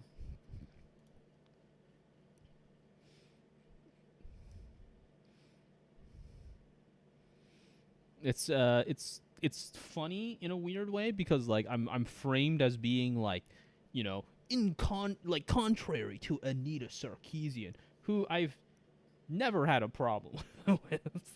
Who I've never had a problem with. It was like, in contrast to Anita Sarkeesian, you know, this guy here, you know, is defending sexism. I was just like, I don't know. I don't know about that. No, I've had no problem with Anita Sarkeesian. But I've always been like against this narrative that like it's like fundamentally like a sort of like gamer unique thing when it's a sort of more of a large extension of nerd culture, a sort of like male dominated quote unquote nerd bracketed culture, you know? Yeah, Joe Yang, PhD haver, gamer, YouTuber, and sexist. Yeah. So, you know, there we go, dude. You know, this is look, okay. Technically speaking, gamers cannot cancel me, okay, or else they're canceling a potential ally, okay. I'm cited on Wikipedia. I'm cited on Wikipedia, bro. I'm cited on Wikipedia, man. What are they gonna do about it? That's right. I'm on the wiki. I'm on the wiki of video game controversy.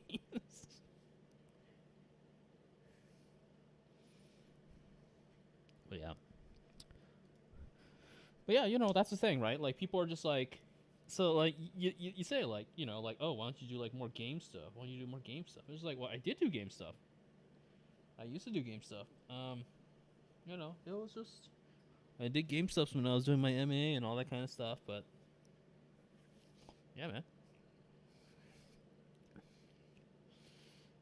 And, yeah, that's the sort of situation on the wiki. But I don't know. Yeah, I just got yeah, I was on the game stuff and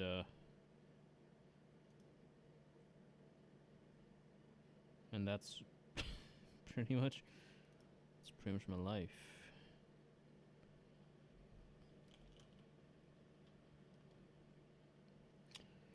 Okay, let's get back to fake.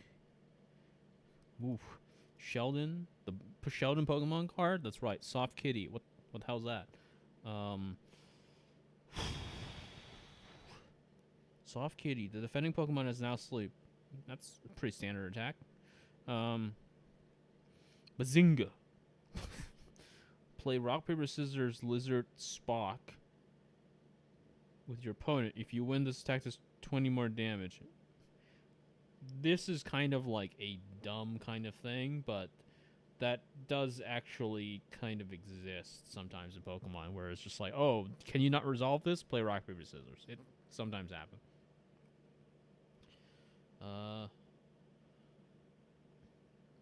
Which is better, gaming or anime folk? Well, I mean, you know, apparently, despite the fact that I've been cited in a book on video game violence about me apparently trying to defend sexists, gamers have never actually tried to cancel me. Whereas anime folks, on the other hand, have tried to cancel me all the time. So, from my perspective, dude, gamers are better. Anime folks suck.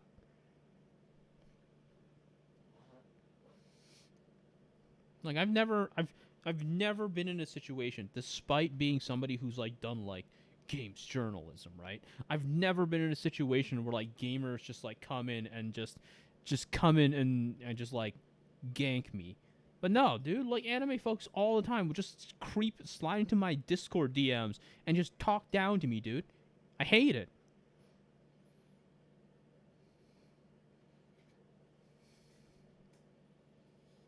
And like that's the thing, right? I try not to like talk down to people. I try my hardest not to talk down to people. Whenever it happens, I try and correct it in some ways I can. I try and apologize for it, but dude, I've never met so many cocky assholes as I have in the anime community, dude. There's so many of them.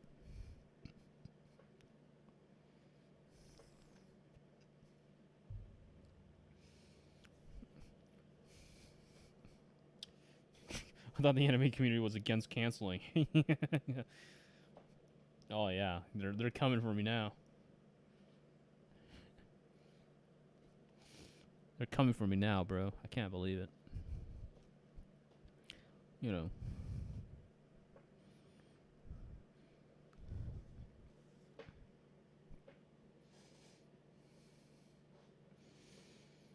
These are literally the people who just like make up shit about me. These are literally the people who just like make up shit about me because like I won't fall in line and like dunk on the things that they want me to dunk on. It's like, come on, man.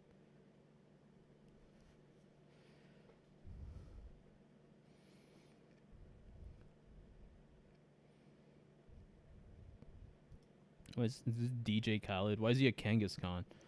DJ Khaled, 120 HP. Why is it a fire? Has Kangaskhan ever been a fire type? Oh, he's fire. Fire. DJ Khaled, spitting fire. Okay, that's why. Okay, Cloth Talk lets all your other Pokemon attack, but still counts as this card's attack. That is ridiculous. That is obscene. Another one hits him with another one. Interesting article there. Another one. Within another one. And another one. 50. Hell yes, of course, my dude. Of course, yes. With my sacrifice. Man, it's kind of weird. I know a lot of you have probably been like, oh no, this guy's going to keep complaining. Which, remember, right? Just let me know if you think I'm complaining too much and I can dial it back, right?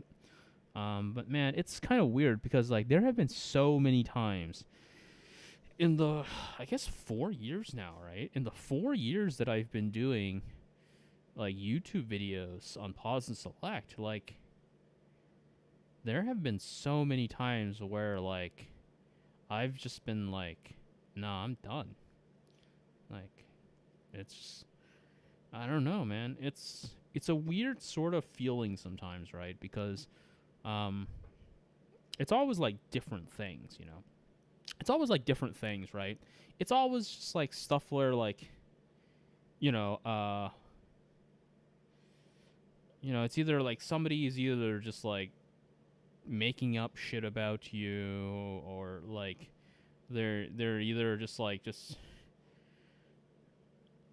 just not willing to have a conversation or like anything like that, or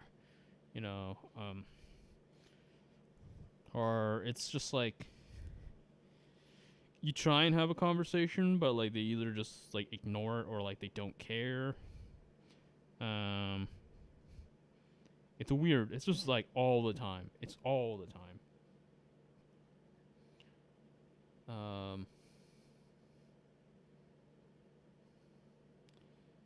Let me see here. So what if you don't make videos about politics today? So if you don't make video about politics, they can just cancel you. Yeah, so it's not even like politics. It's literally just like stuff like it's all like anti-Twitter shit. It's wild. Like one of the things that came up was like somebody was being all like yikes on like Rito, right, who's like one of my friends, and like I had a curious guy at the time, and they essentially were just like, yo, what's up with your boy? Why is he like defending Nazis? And I read like the whole thread, and I read like the context of the thread and all that kind of stuff, and I was like, no, he's And like Rito's central claim was that like anti-Semitism in Japan is very different, and like it's kind of it doesn't do anything to just call them all Nazis. Just makes them more extreme. And I'm just like, no, I think he has a point. And like that was apparently enough for them to just say. That was apparently enough for them to just be all like, oh, Joe's a Nazi.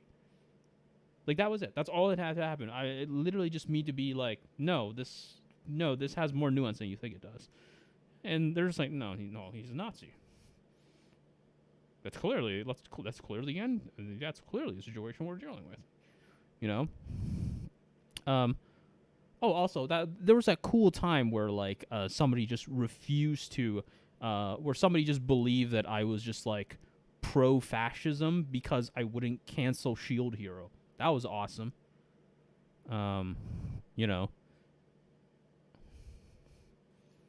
Because I wouldn't criticize Shield Hero.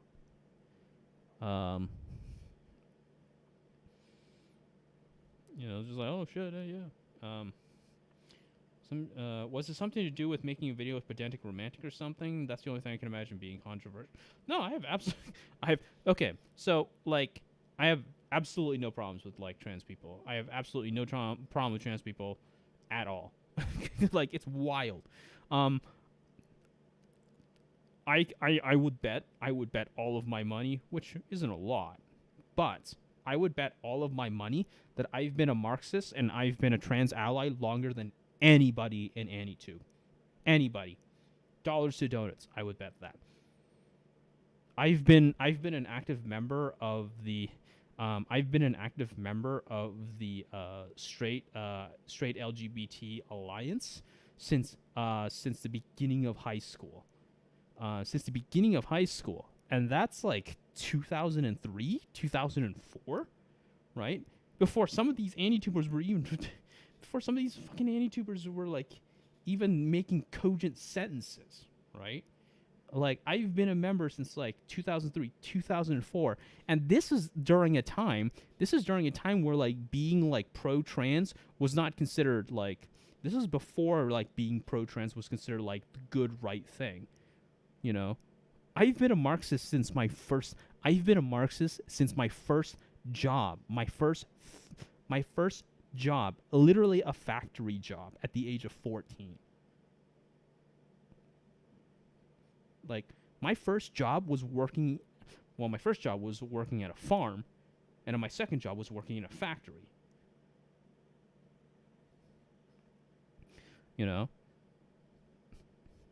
Like I've been a Marxist. Like it's funny, right? Because like I've mentioned that because like I used to get all of these like quote unquote like criticisms of me like to anonymously, wonderfully enough, on my Curious Cat, which I had to shut down because they just kept coming at me.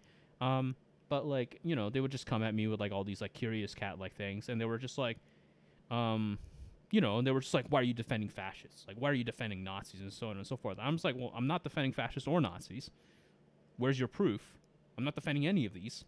And they would either have no proof or they would link the fucking anti-Semitism in Japan thing or something. And I'm just like, okay, these people cannot read, right? But then I'm just like, I mean, you can think that I'm a terrible person, but I don't think I'm a terrible person. I've been left-leaning and progressive for a very, very, very long time. And I have a paper trail a mile long to prove that I've been left-leaning and progressive a very, very, very long time. And yet, at the same time, right, I get criticism from the exact same people who are just like, oh, you're just virtue signaling. Just like, okay. Like, well, apparently I can't win. I can't convince anybody. It's a veritable Vampire's Castle scenario where there's nothing that can be done. There's really nothing that can be done. And so it's funny in a way. and maybe this is going to come off a little mean-spirited of me, but it's funny in a sort of like, it's funnily quaint in a sort of way, in that like I see so many people now. I see so many people now who are like leftists, right? Leftists, you know, they're Marxists, they're socialists, you know, they're communists. And it's just like, that's cool. That's totally cool, right? That's awesome, right? But at the same time, they're also like the exact same kinds of people who would be so willing to like cast aspersions on the very groups that they should theoretically be like trying to help. You know, it's the sort of like empty fake progressive left. You know, the sort of it's sort of like class erasure kind of left that bothers me. You know, and it's not. And you know, here I am. You know, it's like it's weird. It's weird. It's strange. It's a weird feeling, because I know people. I know people who have been lost to like communist regimes. Like, I know people who have been lost to communist regimes. And yet, at the same time, I still, perhaps naively, believe in this idea of, like, a sort of, like, critique of capitalism and emphasis of class struggle, you know, this idea that, like, labor is an essential element in these discussions and all this kind of stuff. And yet, at the very same time, it is also a lot of these people in these purported groups who are just like, oh, you're LARPing. You know? You're virtue signaling. You know? Like, they're so sure about who I am as a person. And yet they've never actually, like, sat down and talked at length with who I am as a person. And it's not like I've hidden my personality. I mean, like, I'm literally constantly active in a Discord channel. So, I mean, I don't know. It's kind of weird, right? You know, it's... I know people have been lost to capitalist regimes. You know, like...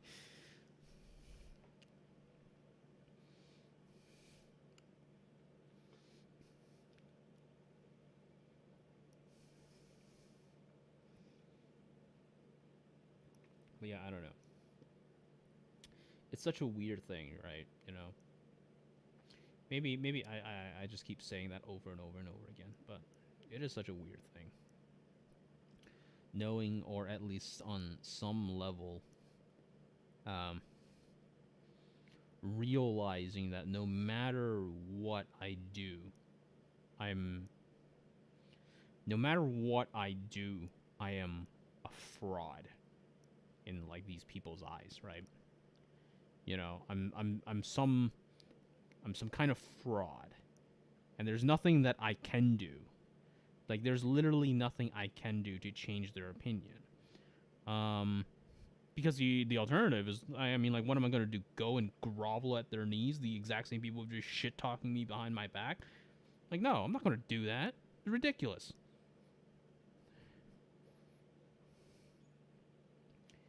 I appreciate that you think it's cool, Wiki. I do think you hide a lot about yourself in videos compared to other YouTubers. I do that for a reason, right? And the reason is primarily because, like, I don't want to sort of, like, sell myself as, like, you know, my name is Pazza Slade, I'm the OG Marxist YouTuber, or, like, anything like that, right? Like, I don't have any interest in, like, selling an element of myself as, like, some quintessential part of the content that I create. Unless unless it's like something wild, right? Unless it's like something hilariously wild, like I don't know, it's just like, yeah, my name is Positive Select, and I'm a Shark Attack survivor, and this is Shark Attack anime reviews. You know, it's just like, okay, like that's awesome. You know, it's just like, it's like, oh shit, dude, now I get to see some guy who survived a shark attack review anime. You know, like, now that's epic. All right, but I don't know. I'm not interested in being all like a Marxist anti-tuber or, you know, a poor anti-tuber. You know, like that thing, right? Like, I don't have any interest in that. Now, I'm not casting aspersions on people who would. I'm not casting aspersions on people who do that, right? I'm not like, oh shit, if you're like the Marxist anti-tuber, like, come on, man, get it like a better stick. No, that's ridiculous, right? You know, dog, people gotta eat, people gotta sell themselves on the market. You know, Nick Chernacek got it bang on. We're dealing with platform capitalism, but it's just not for me. And I think, how can I describe it? I think my channel is in this incredibly weird scenario, or this incredibly weird position where people just kind of want to see some guy talk about. I feel like people just want to see some guy talk about like anime and manga and just like not treat his audience or the content like they're talking to babies, if that makes sense. You know, because that's like something that I see a lot, right? Like where people are just like, where people treat their audience or the content like as like baby shit, right? You know, like I don't want to name names, right? But it's like a lot of it is just like, hey, let me tell you like some really, really, really basic facts. You know, that, you know, you could just get from like looking it up on Wikipedia. And I'm just like, man, I could just go on Wikipedia, dog. Come on.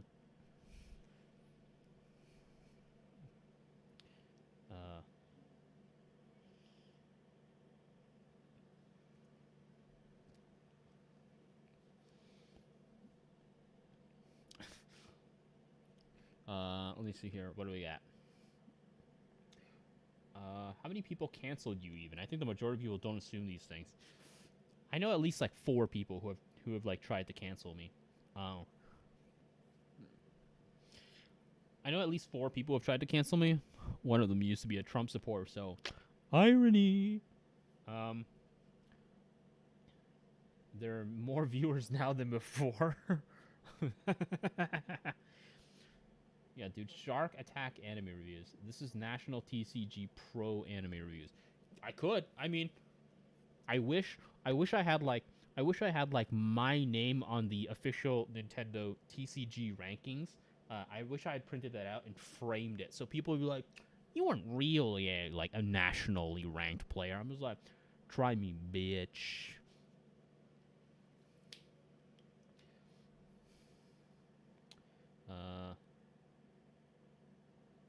I don't think you're saying that Marxist is good for selling oneself or anything. It's just a useful lens of analysis. Well, it's funny, right? So it's funny, Wiki. It's funny because I think if anybody like pays like close attention to the sort of like the sort of ideas and the theorists that I tend to gravitate towards, they will realize that I have a pretty kind of like Marxist quasi post-colonial bent. Like, one of my first videos is literally Achilles Mbembe's necro power. Achilles Mbembe's necro power in the context of now and then, here and there. I have this huge fascination with Celsius. I have this fascination with like Lacanian Lacanian subjectivity. It's just kind of all over the place, right? I mean, fuck, dude. Fuck. I was one of the first people to use Butler in, like, AniTube videos. I was literally one of the first people to use Butler in AniTube videos. Now everybody's doing it, dog. Like, apparently I'm the problem. What the hell?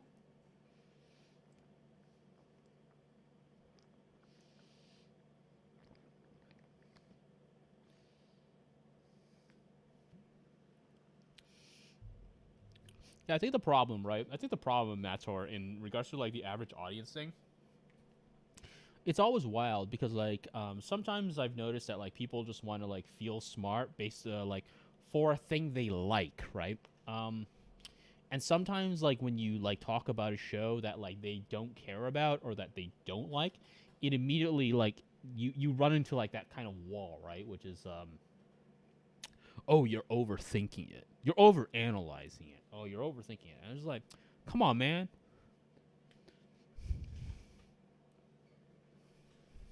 Which, for the most part, right, I'm actually really, really glad about the community, quote unquote, that's emerged around the Pause and Select channel because, like, it's much smaller now than it was like 2 years ago, even. But a lot of it, I think, are just people who just do want to take a look at it kind of seriously, right? I used to get like people all the time who would be all like, "Stop overthinking this," just like, okay, whatever, man.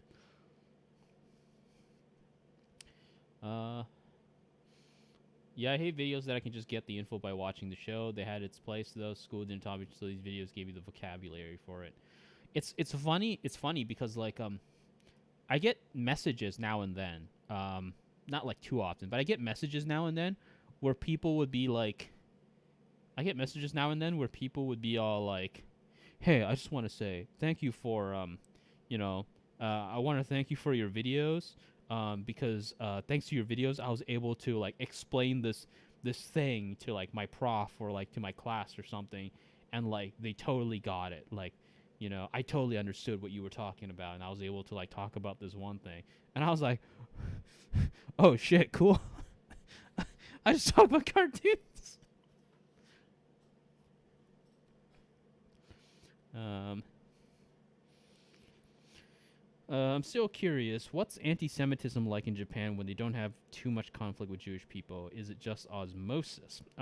So to give a very short summary, Peter. Essentially, one of the things that's important about anti-Semitism in Japan is that like the quote unquote large canonical text of anti-Semitism in Japan didn't really emerge until the 70s when it was translated by a local preacher, particularly the Protocols of the Elders of Zion. But at the same time, that translation was also heavily mixed with anti-American sentiment and what they perceived to be anti-imperialist, what they perceived to be imperialist sentiments. And so, as a result, this idea of like the anti-Jewish, like anti-Semitism in Japan, is also one that is very firmly entrenched with anti-imperialism, particularly anti-American imperialism, because a lot of them saw the American, a lot of them saw the America as a sort of like bulwark of what they would consider to be like the Jewish conspiracy, right? Which was also kind of like a shorthand for imperialism. And so like it was fundamentally this idea of like critical statehood in the face of what they perceived to be a sort of like imperialist intervention upon their borders. So in this context, it was not so much a sort of sentiment that emerged out of a long history with a Jewish population, because you are right. Japan has very little experience with like Jewish populations, but they were able to use and utilize the Protocols of the Elders of Zion, a translation of it, to sort of craft a completely new sort of like conspiratorial anti-imperialist sentiment. And then that's what it kind of means. Yeah. And so, well, it was kind of the part of the incentive, right, was because it was a lot more difficult as Japan became an increasingly economically powerful state. It was a lot more difficult for them to just openly shit on America, but it was also kind of fortuitous to be able to shit on like the Jewish population through this sort of conspiratorial sense. And so as a result, right, what ended up happening is they were able to sort of meld some of these dialogues together in a way. And so in this context, right, anti-Semitism is very different in Japan because it wasn't an experiential, phenomenological thing. It didn't emerge out of history based upon their experiences. It emerged out of a need to sort of graft a new sense of statehood against American imperialism. This is not to say that this is not to say that anti-Semitism in Japan is good by any means. It's actually incredibly racist. And it has actually been kind of used to sort of legitimize some attacks against, like, say, the Zainichi, the Koreans in Japan, which has been going on for a much longer period of time, right? But my claim was never to say it's good or that it's legitimate or anything. My claim was to say it's different. You know, they never really registered anti-Semitism in Japan in regards to with, like, the Nazis. You know, because it came much after that. It became after that by 3 decades even. And so as a result, it's a sort of different timeline that we're dealing with. But, you know, it didn't matter to any Twitter. You know, that kind of cultural difference didn't matter to any Twitter. It was all the same. It was always just like, yikes. It's like, no, I'm not saying it's good. I'm not saying it's good at all. I'm just saying it's different.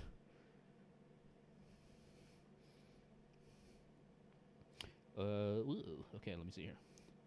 National TCG Pro reviews Yu-Gi-Oh! Hell yes, dude. That's true. I can be the lowest ranked person nationally and technically be a national pro. Yeah.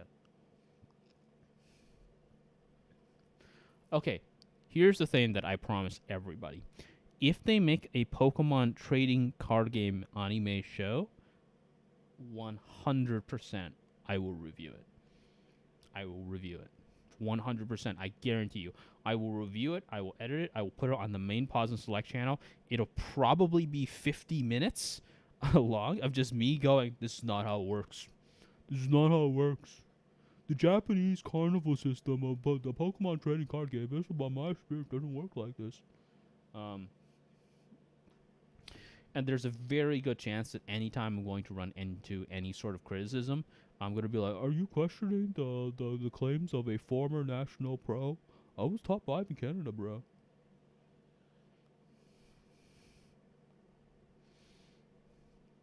Or something, I have no idea.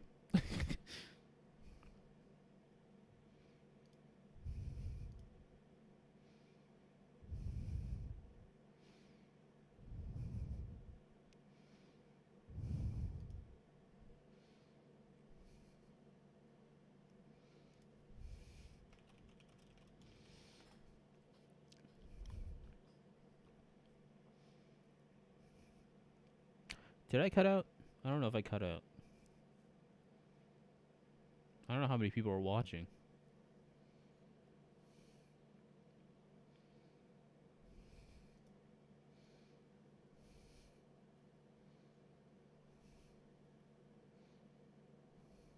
Okay, cool. Still here. Nice. Nice.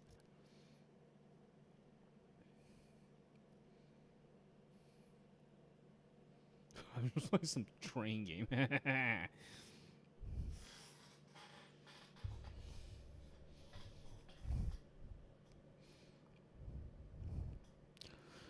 Yeah, but yeah, you know, that's just the situation we're dealing with.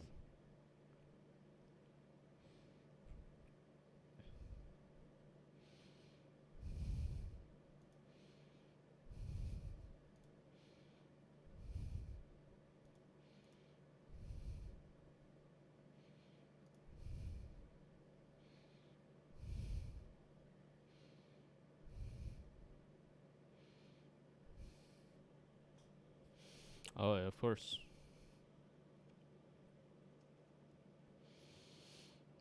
I do want to stress, Peter, that I am by no means an expert on this topic as well.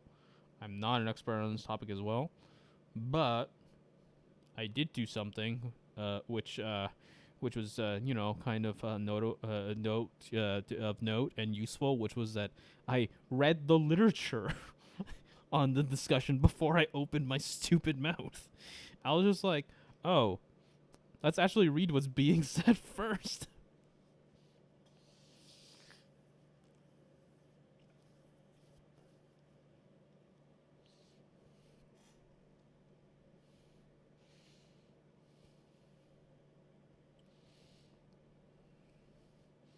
Oh, how's it going, Ice Killer? What up, my dude?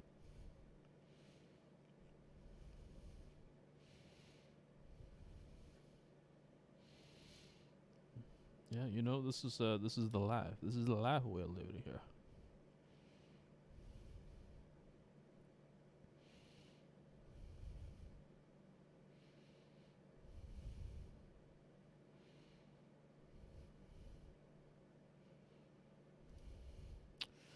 Yeah, so if anybody's curious, let's get back to reviewing some Pokemon cards. Am I right? Am I right, lad? Hell yeah, lad. Let's go. Review some more Pokemon cards. This guy's name is Snorlax. What? Okay, this is not... Samurott GX. Fan-made.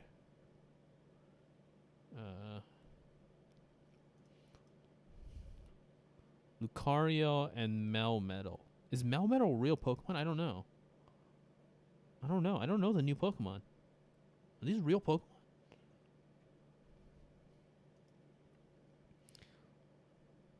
Omnion? I don't know what Omnion is. This is a real Pokemon? I don't know which a real... Okay, well, let's take a look at Dale Gribble. He's level 999, all right? We got this. First of all, Dale Gribble evolves. He evolves? He evolves from Roan? I don't know. I can't read that. Okay, he's got 200 HP. And he's got Shisha. Dale gets cat-like reflexes and becomes invisible and kills you. So what?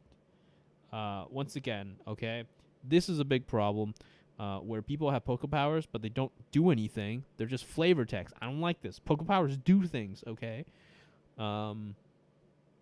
Cigarette Smoke, 200. That's a lot of damage for 3 fire energy. But it is a stage 2, okay? Dale lights up a cigarette, which restores his infinite life force. Well, he doesn't have infinite life force. He's got 200 HP.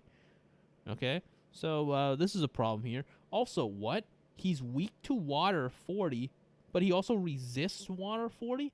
I don't get it. I don't understand this. He's got 4 retreat costs, which is kind of standard for a 200 HP Pokemon. Well, this is a legendary, so yeah, okay, I can get that. This is fan-made Enderman. I don't know who Enderman is. Okay. Teleport. Okay, first of all, he's got 40 HP, which is actually pretty good. Okay, that's not great, but that's realistic. So sometimes we'll see this where it's like psychic, dark, psychic. So in this situation, most of the times it's just going to be like psychic, dark, right? So the coloring is like off. Teleport. Enderman teleports away forever and hurts itself by 1 HP. Enderman cannot be used again. This card is not feasible. Okay. Pick me up, baby. 30. Enderman steals the opponent's energy and melees it. I don't know what this means. But once again, this is bad. Okay. It has to be grass and then colorless. The 40 water weakness. Minus 40 colorless. 40 colorless resistance. That's pretty good. Retreat cost 3. Okay, that's fine. Potato. Wait, she's a stage 2, but it doesn't tell me what she evolves from. Okay. She has no HP, so this is completely invalid. Helio. Wait, isn't Helio already a Pokemon? That was already a Pokemon. Why did there just have to be a fan-made Pokemon card of Helio? Okay, let's go. Helio, 150 HP. Thunder Wave. The opponent is paralyzed. That's not bad. That's actually not bad. Like a guaranteed Thunder Wave is actually pretty good. Paralyzation in the Pokemon games is actually pretty good because what you do is you flip a coin, and if you get tails, then the attack fails, and if you get heads, then like paralyze is gone. So it's actually a pretty good disruption move on lower levels. Volt Switch 40. Helio gets switched with the Pokemon on the bench. With Pokemon on the bench. Okay. That's this is weird, right? Because Volt Switch is 40, does damage, and then allows him to switch. But Thunder Wave is also 1 electric energy and does paralyze, but there's no damage. So, I mean, paralysis is good, but it's not great. I mean, the moment somebody has like 1 lightning energy, why would they paralyze when they could just volt switch?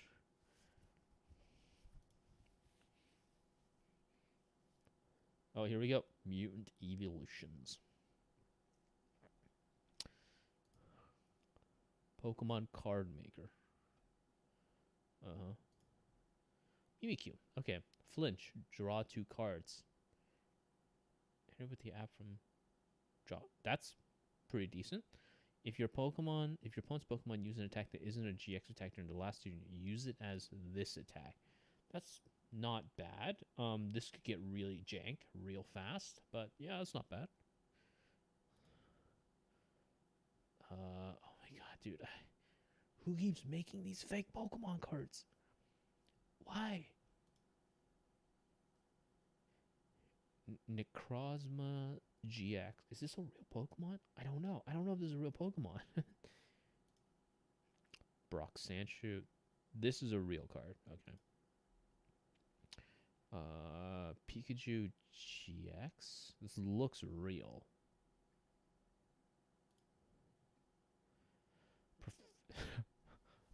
Professor Oak as a Pokemon. Okay. Oh god, Jake Paul. Okay. Well, let's see the Jake Paul card. He's stage 2 and he evolves from mini Jake Paul. He's got 200 HP. All right. Okay. Stage 2 200. All right. That's really high. Dab on them haters does 120 damage. Jake Paul sees a hater, but Jake Paul just dab, and when the haters see Jake Paul dabbing, they get blowed away. Okay, yeah, once again, this is a problem, okay? Condition text is flavor text. This is rookie mistake, lads. All right. 4 fighting energy. That's a lot, but, you know, it is 120. 200 for subscribe attack. His fans coming and attacking the enemy, and that powerful attack for he has... Oh my god, this... Okay, so, you know, the obvious problem, right, is that, like, dab on them haters requires 4 fighting energy, and subscribe attack requires 4 fighting energy, but subscribe attack is 200, whereas dab on the haters does 120. So why would anybody do dab on them haters when they can just do the subscribe attack? He has no weakness and no resistance, so okay, all right. He's got 4 retreat costs, which is pretty big, but, you know, I guess this is the only fair thing that you can have for it. There's a lot of flavor text where condition text should be, so, like, all this text here is just, like, it's nothing. Come on. Kolava 60 Ember. This card won. This is a real card. Okay. Okay, dabbing. Stage 1. Okay, it's a stage 1, but it doesn't tell me what he evolved from. Dabbing. 680 HP, and it's a dragon type, but the background is using a psychic type card. Okay. Dab for 1 dragon, 2 fighting. Oh, that's like the Garchomp setup. Okay, 800. Ability lit. Flip a coin. If heads, add the damage of dab. If tails, then dab in real. I don't understand why the ability does damage. Like, why would it do that? Okay, 9 times weakness to fairy, but minus 99 resistance to... Minus 99 resistance to colorless. The retreat cost requires a very specific cost. Very, very specific retreat cost. 5 energy, 1 lightning, 3 fire, 1 steel. This card cannot survive. Okay, Shining Charizard. Alright, Shining Charizard, 100 HP basic. Alright, White Hot Flame. Discard 1 fire energy card and 1 lightning energy card attached to Shining. Charizard, or this attack does nothing. Flip a coin. If tails, Shining Charizard does 30 damage to itself. That feels like a real card. I mean, the design is strange and not Pokemon at all, but it feels like a real card. Okay, Bibarel. Amnesia. Choose. No, this is a real card. Okay, never mind. Psychic Koala. Okay. Level 100, 200 HP, Psychic type. Okay, at least the background color is the same. Psychic Koala is awesome. Make more Pokemon. Make one. Go Koala. Win the game. Well, this is so far probably the strongest Pokemon card we've seen so far. Because the effect of the attack is that you just win the game. Which these other cards do not have an answer yet for. This seems like a real card. It's a fake card, but it seems like a real card. The water pulse is too high for a basic like that. But Pound seems actually a pretty orthodox attack. Death the Kid. Alright, basic. Okay, level 88. 130 HP. Okay, once again, these stats are completely off. Symmetry check. If the opponent's card is symmetrical, this does nothing. If the opponent's card is not, it is automatically destroyed. Why would there be a symmetrical card? Twin guns. Flip a coin. If you got heads, the damage of this attack is doubled. It would say it does an extra 80 damage, but alright. Oh, okay, yeah, I remember this. This was a, yeah, okay, I remember that. I can't see Goku. Where's Goku in the Roblox?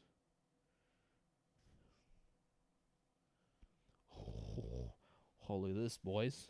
Look at this, lads. Naruto Sage Goku.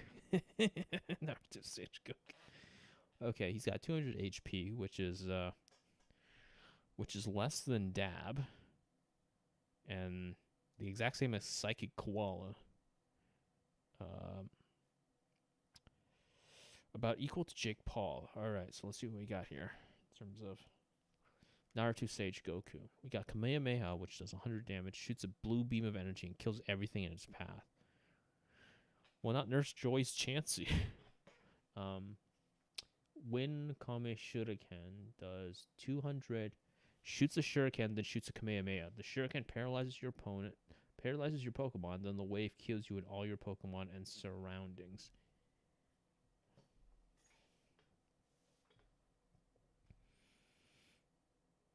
I'm not a fan of this.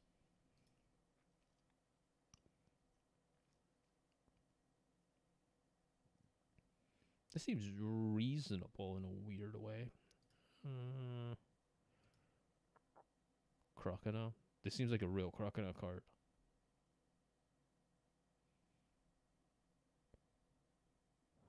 What the?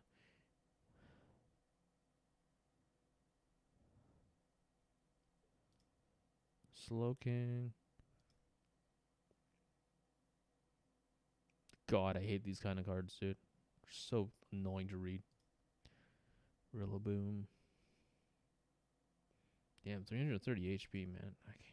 I hate this HP creep. I hate that their answer to, like, power creep was just to make them more powerful.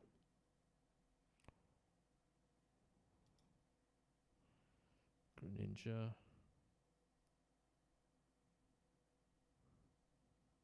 Greninja is reasonable in a way, but Nightblade is... No, okay, never mind. No, Nightblade is too strong. I'm gonna... I cannot read that. Okay. Evil Zapdos. That just looks like Zapdos. Squirtle Squad. Flip 5 coins. For every heads, you draw 1 card. For every tails, your opponent discards 1 card from their hand. This is too strong. This is too strong of a card. This is insane. What? What are you talking about, dude? Like, depending upon the meta, this can be rough. I guess it being a supporter kind of like makes up for it, right? It being a support, so you can only do it once, right? But there's a lot of disruption this card can have. Like, I really hope it's not a real card. Cherith Charizard. Fire Bite. 150 Pokemon power. What? Opponent is burned. Flare Bits. 150. Opponent is burned and confused. Why would you use Flare Bits when you can always just use Fire Blight? Fire Bite. Why is he resistant to Psychic?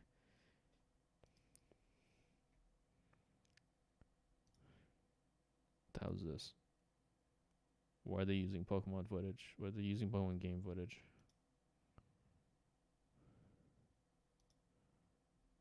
This is more Squirtle Squad. Tangrowth. This seems like a... Oh, and this is a real Tangrowth card. Bowser. Chomp. Oh, hell yes. Boxing Pikachu. I think it's a good one to end it off on. Boxing Pikachu, 60 HP. Thunder Punch, 22 lightning. That's all right. Pika Punch. Flip coin. If has its attack is 30, the defending Pokemon is paralyzed. If tails, its attack deals 40 damage to the defending. Too many fan-made Pokemon cards for me to go through. I'm going to call it a night. Thank you, everybody, for showing up. I'm dying.